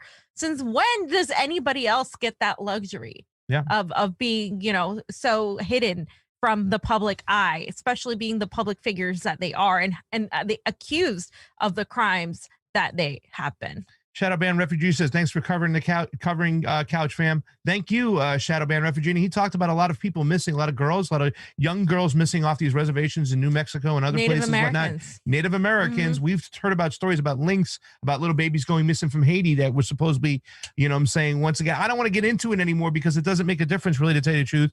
And even though we built a lot of people that on this network here, getting into the Epstein situation years ago, I stopped covering as much because I was so disheartened by what was going to happen and what did happen. Yeah. Nothing. Your kids were used for currency and nothing happened. And even the connections with the Democratic Party, people are still just, you know, obfuscating what happened. Hillary Clinton has a podcast. Oh my God. And, you know, and they're getting away with this shit, the connections and stuff. The Clintons are still walking around. Please, it's disgusting. And the reason why I went away from it is because I was so disheartened because I knew what would happen. Nothing has happened. And in fact, I think Jason Burmis has a video up with Barr laughing about Ghislaine Maxwell, saying, well, you're going to make sure Ghislaine doesn't commit suicide? And he laughs. Yeah. They laugh in your face. Yeah. They don't give a shit. They use your children as currency. And what are you going to do? You're going to buck up and take it and say, I'm voting out fascism. Seth Rich is something to look into now more than ever. But nobody's going to be held accountable there either. Nobody's going to be held accountable, but I think there are connections to be explored in regard to what happened, because people still are saying that was a conspiracy and blah, blah, blah. People still want to paint everything. Oh, you're just crazy, a conspiracy. Let me live in my little echo chamber where everything is sunny and bright, even though that's not reality. Yeah. Well, Terry Strock also says, love you guys. Are you guys going to broadcast on superu.net? It's great. I have trouble casting with Rokfin. We'll take a look at it, but we want to make sure we get those problems that you're casting with Rokfin corrected, and that's what they're doing. The Rokfin team is doing, because I've never heard of superu.net. We'll take a look. Yeah, we always take a look at everything. But listen, we got 90 people there now. We got 414. 414, that's my birthday. Get on over 10 more people to Rokfin. You know, fam, I think that they don't want to go to Epstein's ranch and stuff like that because there's too many people connected to it with science, right? The transhumanism, the money kicked back to all these colleges and these grants and these Bill Gates combinations and stuff like that, who Bill Gates is buying up all the farmland and stuff like that. Maybe Dr. Fauci's fingerprints will be inside the Epstein's ranch and they don't want to let it get out. Sam, yes. Where's that coming from? I don't know. But once again, there's so much shady shit going on with our country when it comes to bioweapons and war and science and health and transhumanism. The whole fact that they want to merge AI with humans, it's scary, right? Yeah. So maybe they got to get rid of a bunch of people. Who knows? I don't know. But let's relive what's going on with the whole Fauci situation, because now it's come to light, fam. Now it's, oh my God, after all this time, it came from a wet market in Wuhan.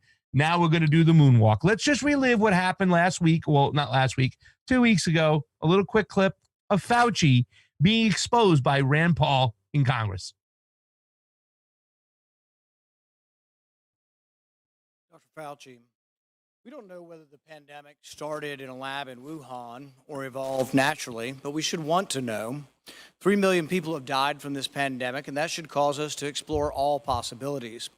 Instead, government authorities, self-interested in continuing gain-of-function research, say there's nothing to see here. Gain-of-function research, as you know, is juicing up naturally occurring animal viruses to infect humans. To arrive at the truth, the U.S. government should admit that the Wuhan Virology Institute was experimenting to enhance the coronavirus's ability to infect humans. Juicing up superviruses is not new. Scientists in the U.S. have long known how to mutate animal viruses to infect humans.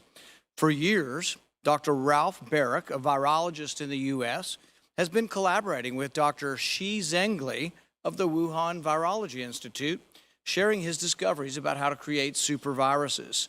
This gain-of-function research has been funded by the NIH. The collaboration between the U.S. and the Wuhan Virology Institute continues.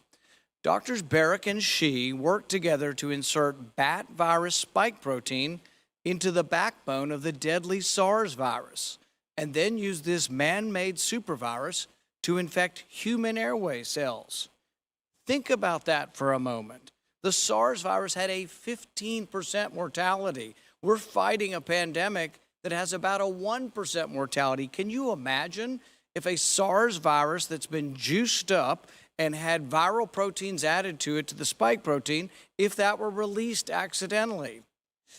Dr. Fauci, do you still support funding of the NIH funding of the lab in Wuhan? Senator Paul, with all due respect, you are entirely and completely incorrect that the NIH has not ever and does not now fund gain-of-function research in the Wuhan Institute of Virology. Do they fund Dr. Barrick? We do not fund. Do you fund Dr. Barrick's gain-of-function research?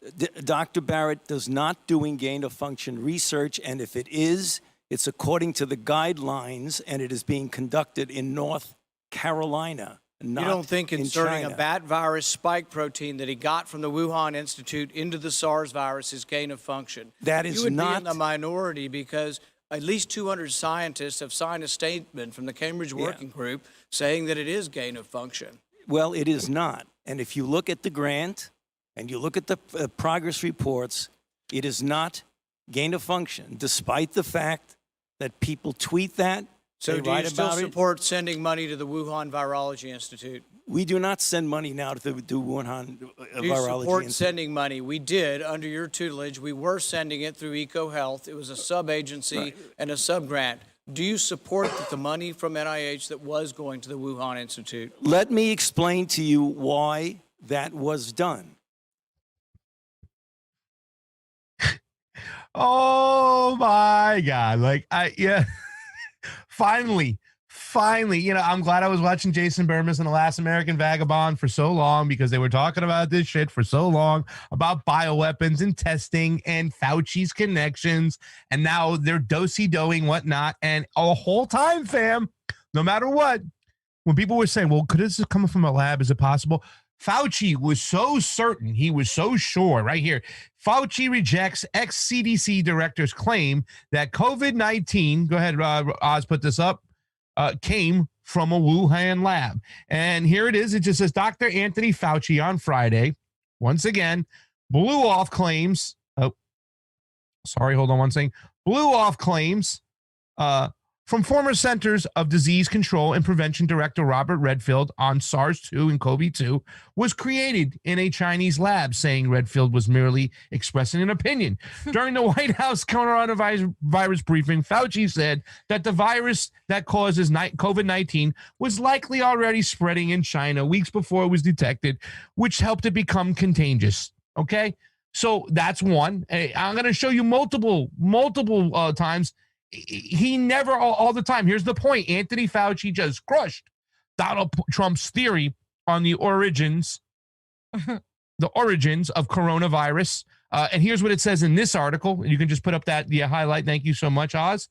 And then inside this, it says, for weeks now, President Donald Trump, they love to go after the president anytime he said that, has been making the case that the coronavirus originated not in nature, but in a lab in Wuhan, China. He said late last week that he had high degree of confidence that is what happened, although he didn't specify why he felt that way on Sunday. Enter Anthony Fauci, the head of the National Institute of Allergy and Infectious Disease, and perhaps the single most prominent doctor in the world at the moment, fam.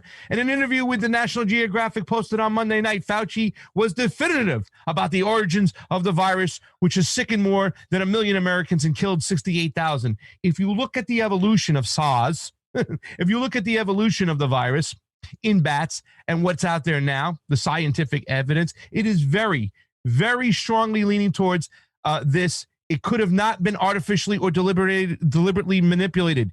Everything about this, about the stepwise evolution over time strongly indicates that this virus was evolved in nature and jumped species. He was inadamant about it. He was so strongly about it. Here, once again, from the National Geographic, no scientific evidence the coronavirus came from a Chinese lab. Tony Fauci has become the scientific face of America's COVID-19 response. And he says the best evidence shows the virus behind the pandemic was not made in a lab in China. So over and over and over and over again, fam, he told the public, no, this is not. It came from a wet market. It jumped species. It couldn't come from a lab. Here he is in an interview the other day with PolitiFact, right? Okay. First of all, the Fauci is going to clear the air and tell you what was going on with Rand Paul, and then he's going to speak another thing. So check out the first part of the video. The Fauci. The first one.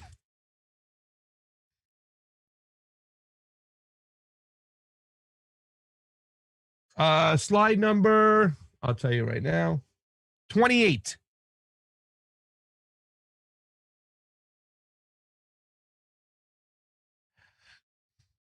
I mean, so ladies and gentlemen, you see that right now. There was 3 examples right there of how he was always saying that this was an animal jumping a species coming from a wet market, that it couldn't be created in a lab. So here's the Fauci trying to clear the air, first of all, when it comes to the first part with him in when he was asked about what Rand Paul was talking about.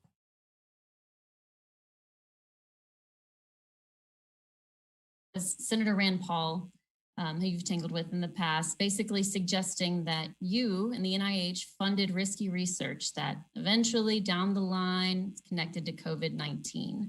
Don't want to dwell on this for too long, but I did want to give you that chance to react to his comments today. Yeah, I mean, that's actually preposterous. And I mean, to bring something that up is really not helpful. He was saying we funded a kind of research in China that could lead to dangerous research. That's not the case. So what he was saying was just absolutely not true. It's really unfortunate that he brought that up.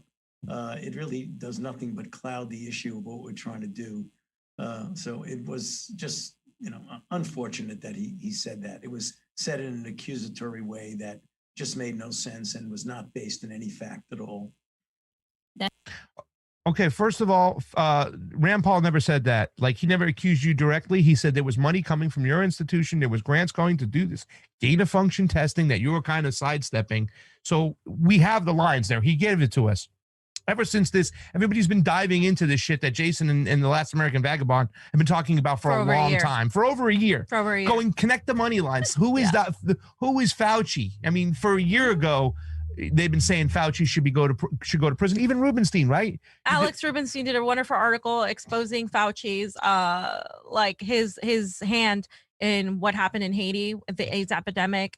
Everybody knows what he did during the Reagan years was disgusting. And yeah, he instead, again, in America, the more corrupt you are, the more warmongering you are, the more you lie, you move up. You fail upwards. So they continue propping him up, and look where he's at now. And he kept going back and forth on so many things, worse than the CDC. He just kept going back and forth on wearing masks, on herd immunity, on all these things. I don't understand in the bigger picture sense how people can still talk about how everything that any mention of COVID, criticism of COVID, or criticism as to how it's been implemented, or criticism of Fauci, or the science behind the supposed science behind that is obviously very hyper partisan, is somehow just completely just a conspiracy theory, and you shouldn't discuss it, because it's like, look at what's happening now. Look, like, everybody that's been talking about this for over a year has been entirely vindicated, and just now are people starting to catch up. people starting to talk about this. Make sure the volume's up for this one, Oz, please, because this is the part where Fauci, I mean, how is he not in prison already? The money ties, the lines, the lying, the obfuscating. This guy was supposed to be the #1 doctor when it came to COVID here in the States. Listen to this right over here, because this just is totally disgusting. Because remember, he said, nope, but it couldn't come from a lab. It was definitely came from a wet market. It came from natural causes, jumping species. This didn't come from a lab, but here he is. That has been the subject of a lot of our fact checking on the coronavirus for the past year. And like you said, there's a lot of cloudiness around the origins of COVID-19 still. So I wanted to ask, are you still confident that it developed naturally? No, actually, that's the point that I said. And I think the real unfortunate aspect of what Senator Paul did is he was conflating research in a collaborative way with Chinese scientists, which was, you'd almost have to say if we did not do that, we would almost be irresponsible, because SARS-CoV-1 clearly originated in China, and we were fortunate to escape a major pandemic. So we really had to learn a lot more about the viruses that were there, about whether or not people were getting infected with bad viruses. So in a very minor collaboration as part of a subcontract of a grant, we had a collaboration with some Chinese scientists. And what he conflated that is that therefore we were involved in creating the virus, which is the most ridiculous, majestic leap I've ever heard of. But no, I'm not convinced about that. I think that we should continue to investigate what went on in China until we find out, to the best of our ability, exactly what happened. Certainly, the people who've investigated say it likely was the emergence from an animal reservoir that then infected individuals, but it could have been something else, and we need to find that out. So, that's the reason why I said I'm perfectly in favor of any investigation that looks into the origin of the virus. Fam, that was Anthony Fauci doing his best Michael Jackson impression of moonwalking. Now it's, let's go for an investigation. Now it could have possibly come out from a friggin' a lab, fam. Now, a year and a half later, now. Yeah, he's been doing that this whole time, though. He's been walking back from everything he said in the beginning. He's been exposed. He's been he looks like a complete tool now.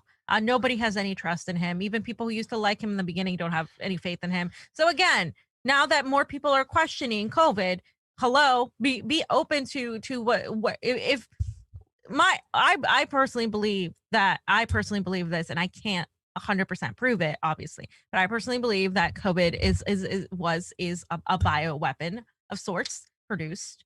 Yeah. And based on everything I've read, everything I've seen, and we're never going to get, it's like the election. We're never going to get a smoking gun. We're not going to get this and that. But what we can do is show you how the people have been lying about this, and how they keep going back and forth and moonwalking and backtracking of everything, and the holes in their argument. And we can use direct information regarding COVID from journals, from medical journals. We can talk about all that.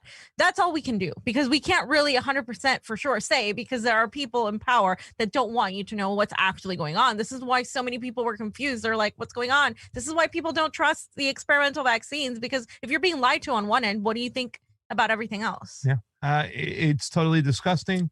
It really is. The fact that he could sit there and say that maybe now we should do an investigation. Maybe it did come out of a lab.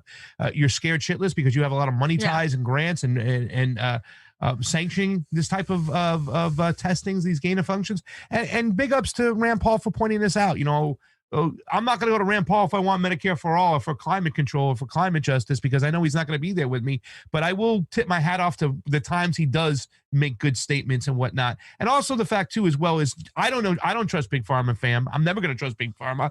I believe the best way is strengthening my natural immunity to fight this virus. We've had it before. We have the antibodies. So I'm not taking a vaccine because of that. You know what I'm saying?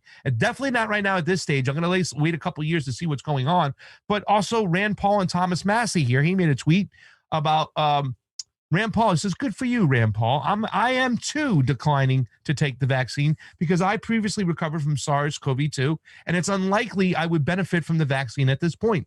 But notice how the media uses the verb refuse instead of a more appropriate verb, decline. And it says Rand Paul says he's refusing, fam, to take the vaccine. And it's an experimental vaccine, guys. You don't have to take it. It's not mandatory. It's not like they're trying to make it mandatory. People will always weaponize, the liberals especially. Oh, well, this is a citizen's duty to take the vaccine in order to make society better. Like, since when does Big Pharma care about making society better? Yeah. I'm sorry. Since when? Why in this warped sense of like logic when it comes to vaccines, the left is just like, oh, let's embrace Big Pharma. Let's embrace these nefarious connections that have been going on regarding COVID, and like embrace it and not question it, because we were told all of a sudden you become little authoritarians who want oh, the CDC says no, you don't need to wear a mask if you're vaccinated. I'm mad at the CDC because you do need to wear a mask. And so instead of saying, is the CDC like not trustworthy? Should we like they're going back and forth? They're like, no, give us more masks, give us more this, more that, more that. Like constant. It's like, what are you doing? I'm just so frustrated with the whole thing. Like it's hard to even talk about it. Yeah, I mean, isn't it a thing, fam? Roe v. Wade is about what a woman does to her body is her choice, whatnot, and stuff like that. What she puts in her body, what she takes out of her body is her choice. But now when it comes to vaccine, it's a different thing. That's because it affects so many people. You got to do your part. You got to do your part. Build back better. Yeah, build back better. So, Oz, I just want to show the title of this. I don't want to play the video. Just show the title of Paul, I'm not getting vaccinated. And then I'm going to read some of the article here. It says, Rand Paul said Sunday he will not be getting vaccinated against the COVID-19. During an interview with John Castellantis on his show on WAB 77 AM, Paul, an ophthalmologist, right, said he's making the personal decision because he's already had COVID-19.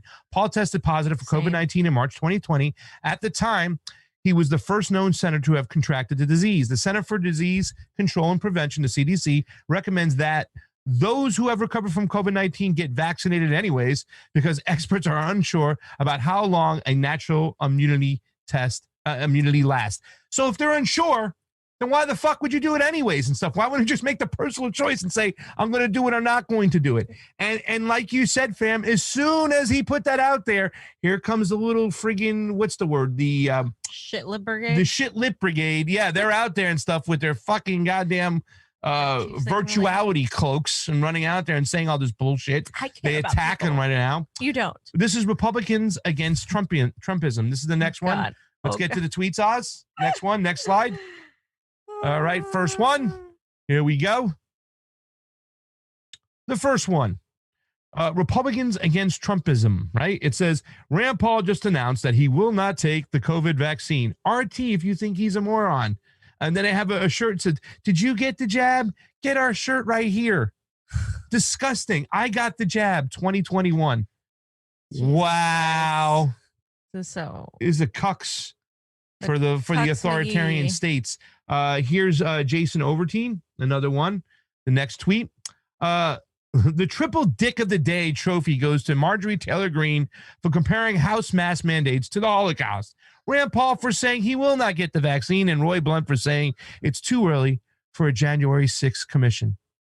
Well, he covered all the bases over there. Go after the boogeyman, Marjorie Taylor Greene, point out the fact that Rand Paul's a cuck for not wanting to get the jab, and talk about the fact that we need to have a commission on January 6th. I mean, wearing masks, that's excessive, but they always go after her because she always says excessive things. She does say executive things. It's part of the play. But it's got nothing to do with Rand Paul's decision. Nothing. So then we have also, other Congress people going after him. So brave, such a leader.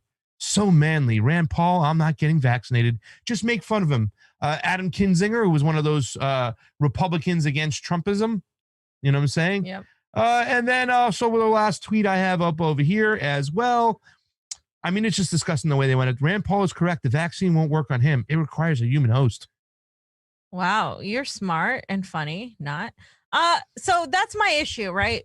Wow. What happened to a personal choice of getting a vaccine? It's like the flu vaccine. Why didn't people get like outraged when somebody decided not to take the flu vaccine and they were fine? Where was the outrage then? No, you know why? Because they've conditioned you and they've built you to be a great little cuck, like authoritarian bootlicker, to feel the need to need all these things, to need to be told what to do. That's what, because they've been doing it. In fact, hypnotherapists started talking about how a lot of the way politicians and people in power have handled COVID, they've used a lot of the same language and a lot of the same tactics, like confusion, and then kind of pulling you in more and telling you, okay, now we're going to have a lockdown, but then after that, you're going to need to wear a mask. And then after that, well, now if you get vaccinated, you don't need to wear a mask, and all of these things. And it's like, okay, I get it. Like, I'm not telling you whether to take the vaccine or not. That's your personal choice. If I care about you, I will tell you shouldn't take it.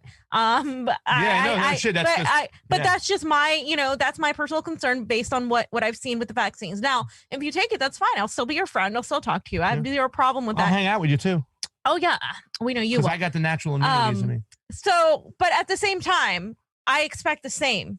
So if I decide not to take the vaccine for something that's an experimental vaccine, for something that I already had, that I built up immunity to it, I should be like, okay, I shouldn't be chastised. But no, what happens is, oh my God, you're an anti-vaxxer. I can't believe it. You're killing people. You're responsible for my grandma's death. You should be ashamed of yourself. You're I did my part. You do yours. Do your part. Like the jab. What warped mentality is that?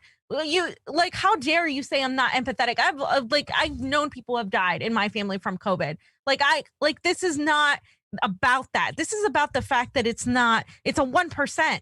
1% Less is than that. 1%. Yeah, less actually. You're right. It's older people, obese people and stuff. And I mean, I'm not, if I don't feel like it's necessary, it's fine. And now you want to, a lot of these authoritarian progressives want to make it mandatory. They say it should be mandatory, and it shouldn't. And Oz, just the tweet itself, click on the tweet. I don't want the rest of the stuff. I want the tweet nice and big on the page, please. Because, it is kind of disgusting when people are getting singled out. You know what I'm saying? This is something that Rand Paul said the other day, and he says, if you think voter ID is racist, but vaccine passport is just fine, you need some serious help thinking through your public policy. Absolutely. I mean, how can you? I mean, I don't even look. I don't like Rand Paul. I know. And I agree with. I don't like him. But he's right. He's right on this. He's right on this. 100% right. And the thing about it is, fam, is why I want to talk about this too as well, because like I said, if you want Medicare for all, do not go to Rand Paul. If you think there should be some climate justice, don't go to Rand Paul. I'm not going to get a Rand Paul t-shirt and go running around with it. But when things are said that are right, you have to say, okay, that was said what is right. He's absolutely right there. And you have to be able to differentiate the two. Sometimes it matters what's being said than rather just who says it. I mean, you could question it when it's a person who's kind of jinky, and I will look into everything Rand Paul says and stuff because I don't trust him on a lot of things. But when he does say something right, and what he did over here with Dr. Fauci, he was the first, if not the only one, to go ahead and put this on display. What's going on with gain and functioning? Why couldn't this have come from the lab? What are your connections to it? What are you hiding? And I was on a show the other day on the Action for Assange with Adam Kokesh, who is a libertarian candidate for president. He's got about 250,000 followers on YouTube. And we were talking about Rand Paul, and he doesn't even like Rand Paul as a libertarian. But I really put this out here because I want you to see what Misty said and what Andrew said too as well. So here's a little video of us talking the other day when you got to call balls and strikes, right, fam? It's all about being hypocritical or being honest. So here it is. But Rand, the apple fell about as far from the tree as it could have. And it's not just that he's compromised in what he understands to be ethical principles laid out by his father, but that he's played politics with them and he lost. And he looked bad challenging Trump as that guy. And so, I don't like that. Personally, I know Rand. I dislike him personally for other reasons. It has nothing to do with this. But I dislike his sort of political presence because that's what it represents to me. Yeah. And, it's awesome that right now we're talking about Ron, right? Like for 1 second, like Ron's speech about Hamas on the floor. We're playing that right now on our show. Like, this is what Ron Paul said 10 years ago. Look at this. And yes, the apple has fallen somewhat, a little far from the tree. But there are down a corrupt hill. But there are moments and times. Like, I don't recall any other senator trying to end the Afghan war. You know what I'm saying? And I remember Rand Paul on the floor speaking of that, trying to get that done. Getting a vote there on the floor to end the war. You know, he Wait, did are try you to saying end- that somebody that you don't always agree with might actually say something good sometimes or do something good sometimes, Absolutely. and you can support that thing, and you don't, that doesn't mean you co-sign everything? That's What? exactly what I'm trying What to get at. sorcery is Yeah, this? that's That's exactly ridiculous. what I'm trying to get at. I'm with you there. The stuff that he says that's great is great to hear on the floor when no one else is saying it. But there's a lot of trying. And if I may quote a sager, wiser, much elder statesman, Yoda, there is no try, only do. And when you see so much trying from a senator, it sounds like a lot of posing. Yeah. No, I hear. Sure, but I'll still exploit it when he says. says something good to get other people to see that it's good. Yeah. I mean, Sure. he has a platform. So that's always my take on it. Like people, the whole Tucker Carlson argument. He gets like 5 to 6 million viewers a night. And you want leftists to just never go on that platform and talk to people? He let a That's- free speech pilgrim on that platform. That's so self-defeating. I can't even think of how stupid that is. And it's not like the MSDNC or CNN, the Clinton News Network, is providing a platform for leftists to go on and speak. They're Right. not. You know what I'm saying? They're inside their stupid bullshit corporate echo chamber bubble bullshit and stuff. But yeah, I mean, that's all I was saying about Rand. I mean, even the whole Breonna Taylor thing, like, you know, trying to end no knock warrants, you know, no knock raids, excuse me. I believe that's what they're called. And you know, he just going after Fauci recently and kind of mentioning some of that stuff right there. I think that's like, you know, we have to be able to separate, because a lot of leftists, they're all the way. You can never like Rand because we're never going to get Medicare for all with him. We're never going to get his fiscal policies of a conservative are terrible. So therefore, anything he says sucks. And I hate that mentality. I'm sorry, Andrew. I was actually going to talk, just to mention what Rand had done with Dr. Fauci. He's literally the only person in the Senate in the government at this point, that was willing to say the U.S. funded gain of function research in the lab that the narrative says this virus came from. Can you explain that? And then the wonderful Dr. Fauci answers with a double negative. He's like, we didn't not fund it. And you're just like, this is a fucking cartoon. He ended with, this is a cartoon. So yeah, fam, I just want to point out that, you know, once again, I don't have a Rand Paul t-shirt. I'm not supporting Rand Paul. You can look at my FCC reportings. I never sent the money. You know what I'm saying? But I think when people do say things of value, we take them for what they are. And when they say things full of shit, we call them for what they are too. And that goes both ways.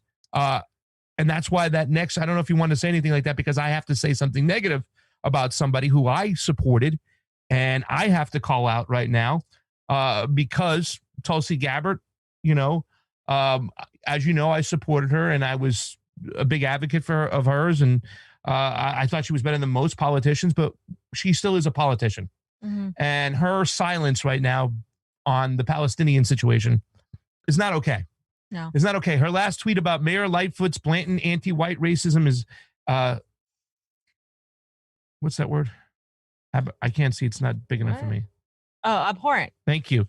I call you need glasses? Yeah, well, it was too small. Thank you for making a big point. I call upon President Biden, Kamala Harris, and others to lead our country of all races to join me for calling out Mayor Lightfoot's resignation. Yeah. Our leaders must condemn all racism, including anti-white. Okay. Now, whether you call it racism, bigotry, whatever, it's divisive. But you're going to sit there and play into a fucking culture war while you ignore an imperialist war, what's going on, even if you agree that Israel has the right to exist and stuff like that. You shouldn't be okay with the American imperialism funding these type of weapons and happening. And the fact that she didn't call it out to me and with silence on it. Sorry. No bueno. Just okay. So no, no, sorry, Tulsi. There's no such thing. First of all, Lori Lightfoot is awful. Okay. She's terrible. She's terrible. She's race baiting right here. She was race baiting by the comment she made. She should be condemned as well. Tulsi, apparently she was serving. She couldn't say anything. I don't know. She's not allowed. Whatever. I don't know. Break it. Make an exception. This was a genocide on people of Palestinians. If you're the anti-war candidate, you have to say something against it. Then the first thing that comes out of her mouth is Mayor Lightfoot's blatant anti-white racism is abhorrent. There's no such thing. I'm sorry. Some of you will disagree with me. There is no such thing as anti-white racism. Okay. Because It's an ism. It's a system. You got capitalism, you got socialism, you got racism. It's a system. Okay. Somebody's always in power, right? Somebody's in power. In a capitalist system, corporations are in power, blah, blah, blah. In a racist system, one race is generally has more power than the other. Now, if we lived in a system where everything was equal, where we had equal amounts of, you know, what is it like based on population, right? Based on size, equal amounts of Black people, Latino people, white people in jail. If we saw equal amounts of deaths, okay, that, you know, per population, then you could say, yeah, you could be racist against a white person. Sure. If somebody else had power, right? If it was a nation ruled by Black people or Native Americans or Chinese or whoever, you could say, oh, those people have power over these people. But unfortunately, there is no equity in the system yet. Obviously, the class issue is the most divisive thing. It's the one that is really affecting all of us. So it is divisive to even say this at all, because then you have to make me say, sorry, I know it makes you uncomfortable, guys, but sorry, you can't be racist against white people. You can be a piece of shit to them. You can be an asshole. You can be prejudiced. Bigoted. You can be bigoted. But to say racist, oh God, like, it's just like, it was just such a dumb thing to say. And like, you know, I like Tulsi. I think she's such a nice person. But like when I feel like in some ways, it's kind of like a shift, because the people that embraced her, a lot of them largely were on the right, while simultaneously a lot of these progressives started attacking her. And I'm not making excuses. I'm just saying that's part of it. Like, a lot of people who have been open to her, inviting and kind, have been on the right. And a lot of people that have been absolutely awful to her have been on the left. And that's unfortunate. And this is what happens. This is what you push people away. You push people towards another, like, you know, towards just hating this whole woke progressive bullshit, because that's what happens, dude. You're not. And here's the thing. She's not in Congress anymore. She has zero power right now, as far as, you know, what legislation wise. So I don't really care, like, that all these people bring it up, blah, blah, blah, ha, ha, ha. Like, because to me, it's like, it's a stupid comment to make. But at the same time, it's like, it's just a culture war bullshit. I don't want to feed into it. Like, I don't care about Lightfoot. Lightfoot does it. She does it. Like, it's just a back and forth. You're continuing to perpetuate this whole culture war crap, and simultaneously not talking about something that should have been your focus. If you are the anti-war candidate, you must talk about Israel-Palestine. Yeah, I don't care how you do it. Say whatever it is. Say something. She hasn't said anything, and that says something. And that's what bothers me. The whole what is racism argument. I don't even get involved with that anymore, because call it what it is. It's divisive. It's stupid. It's dumb.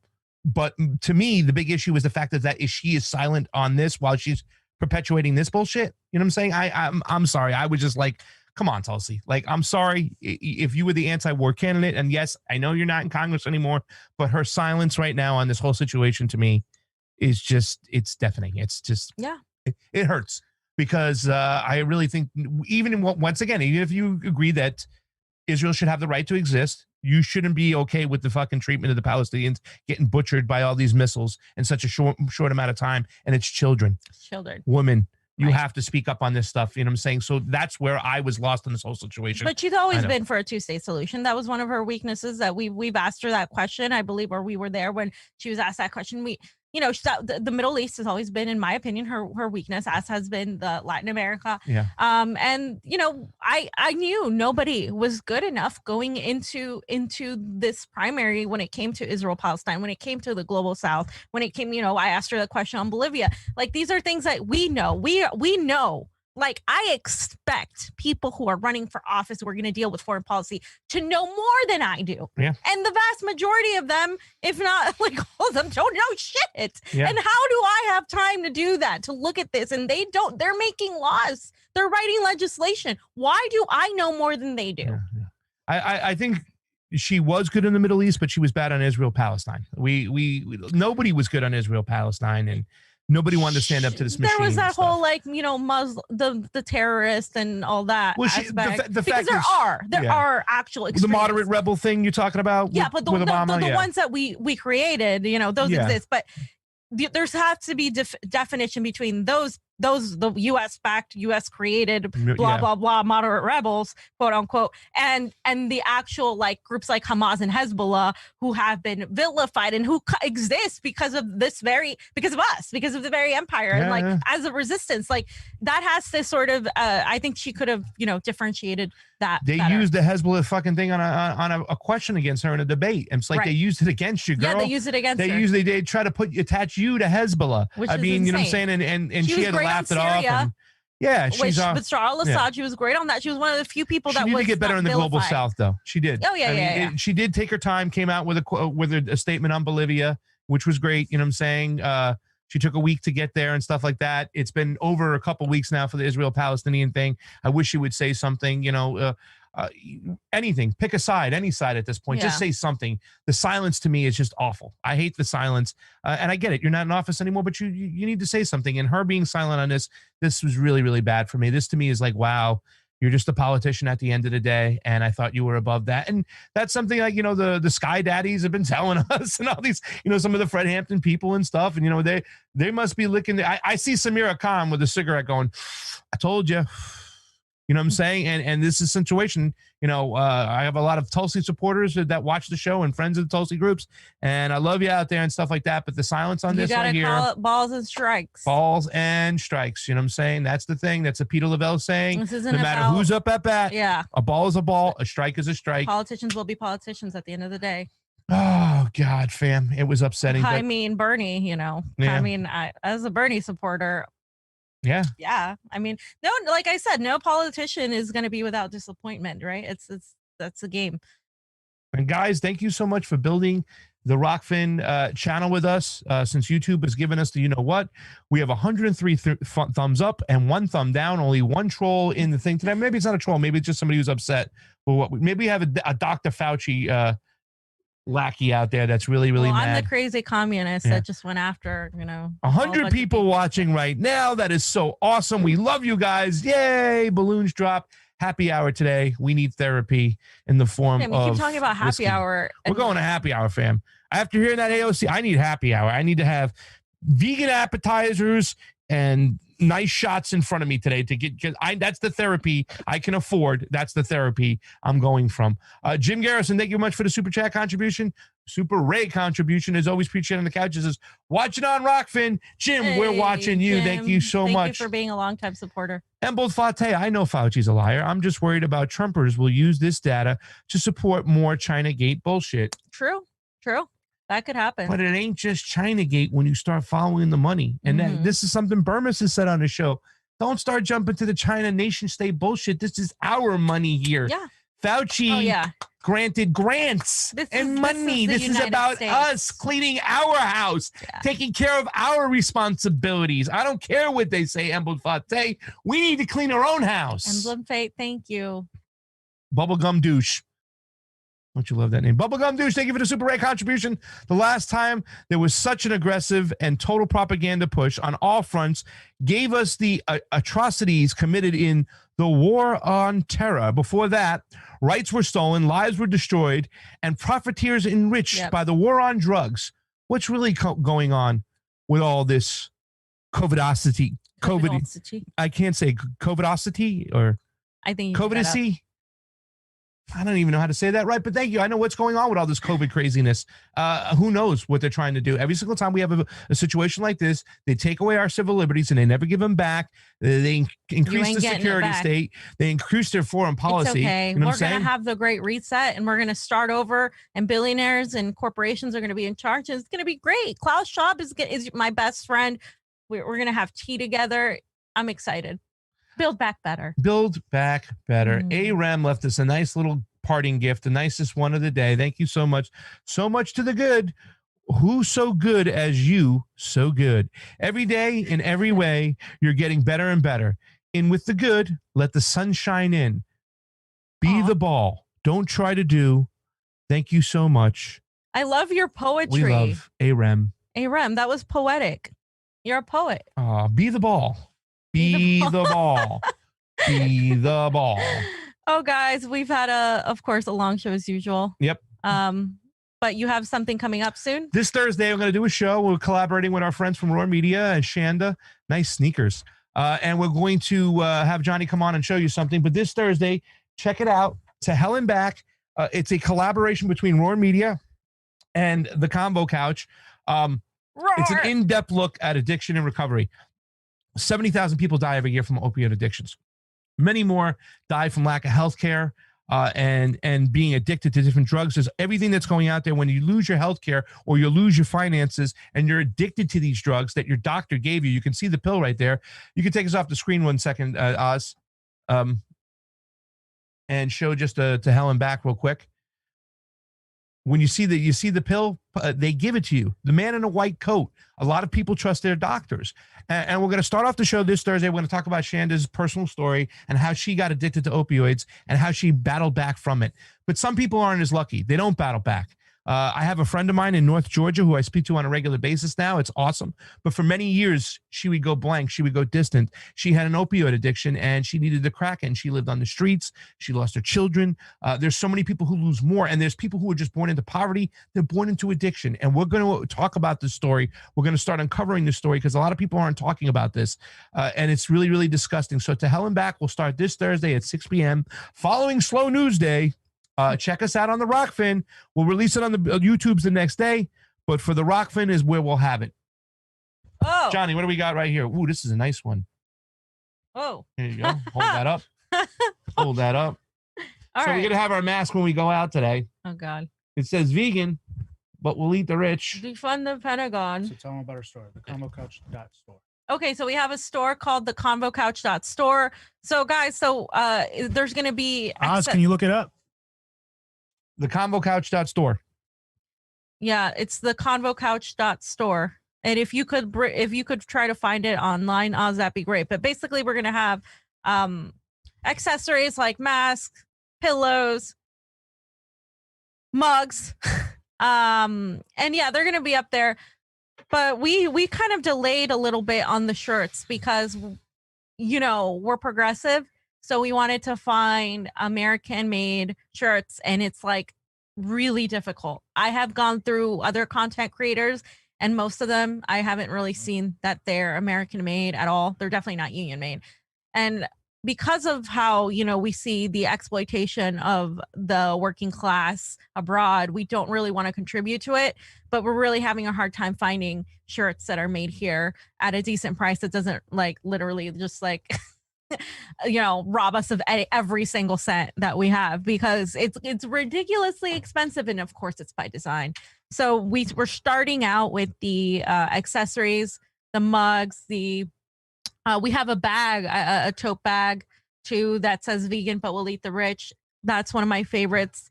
The Defund the Pentagon shirts, I know that we have given some of our fams, are really popular and people are getting a lot of compliments on them. So we will have, if we can't find anything, we'll have some. And if we'll do a case by case basis, if you want a union or an American made shirt, we try to walk the walk. And sometimes it's just hard because there's really not a lot of options out there. If you guys know of somebody that would be willing to work with us, I'd be down. But like I said, if you go to other content creators, I haven't seen anything that's actually union made and backed. Oz, I just put it up to slide number 38. Please go to slide 38 real quick and click on into it, the ConvoCouch.store. You can see the vegan, but we'll eat the rich.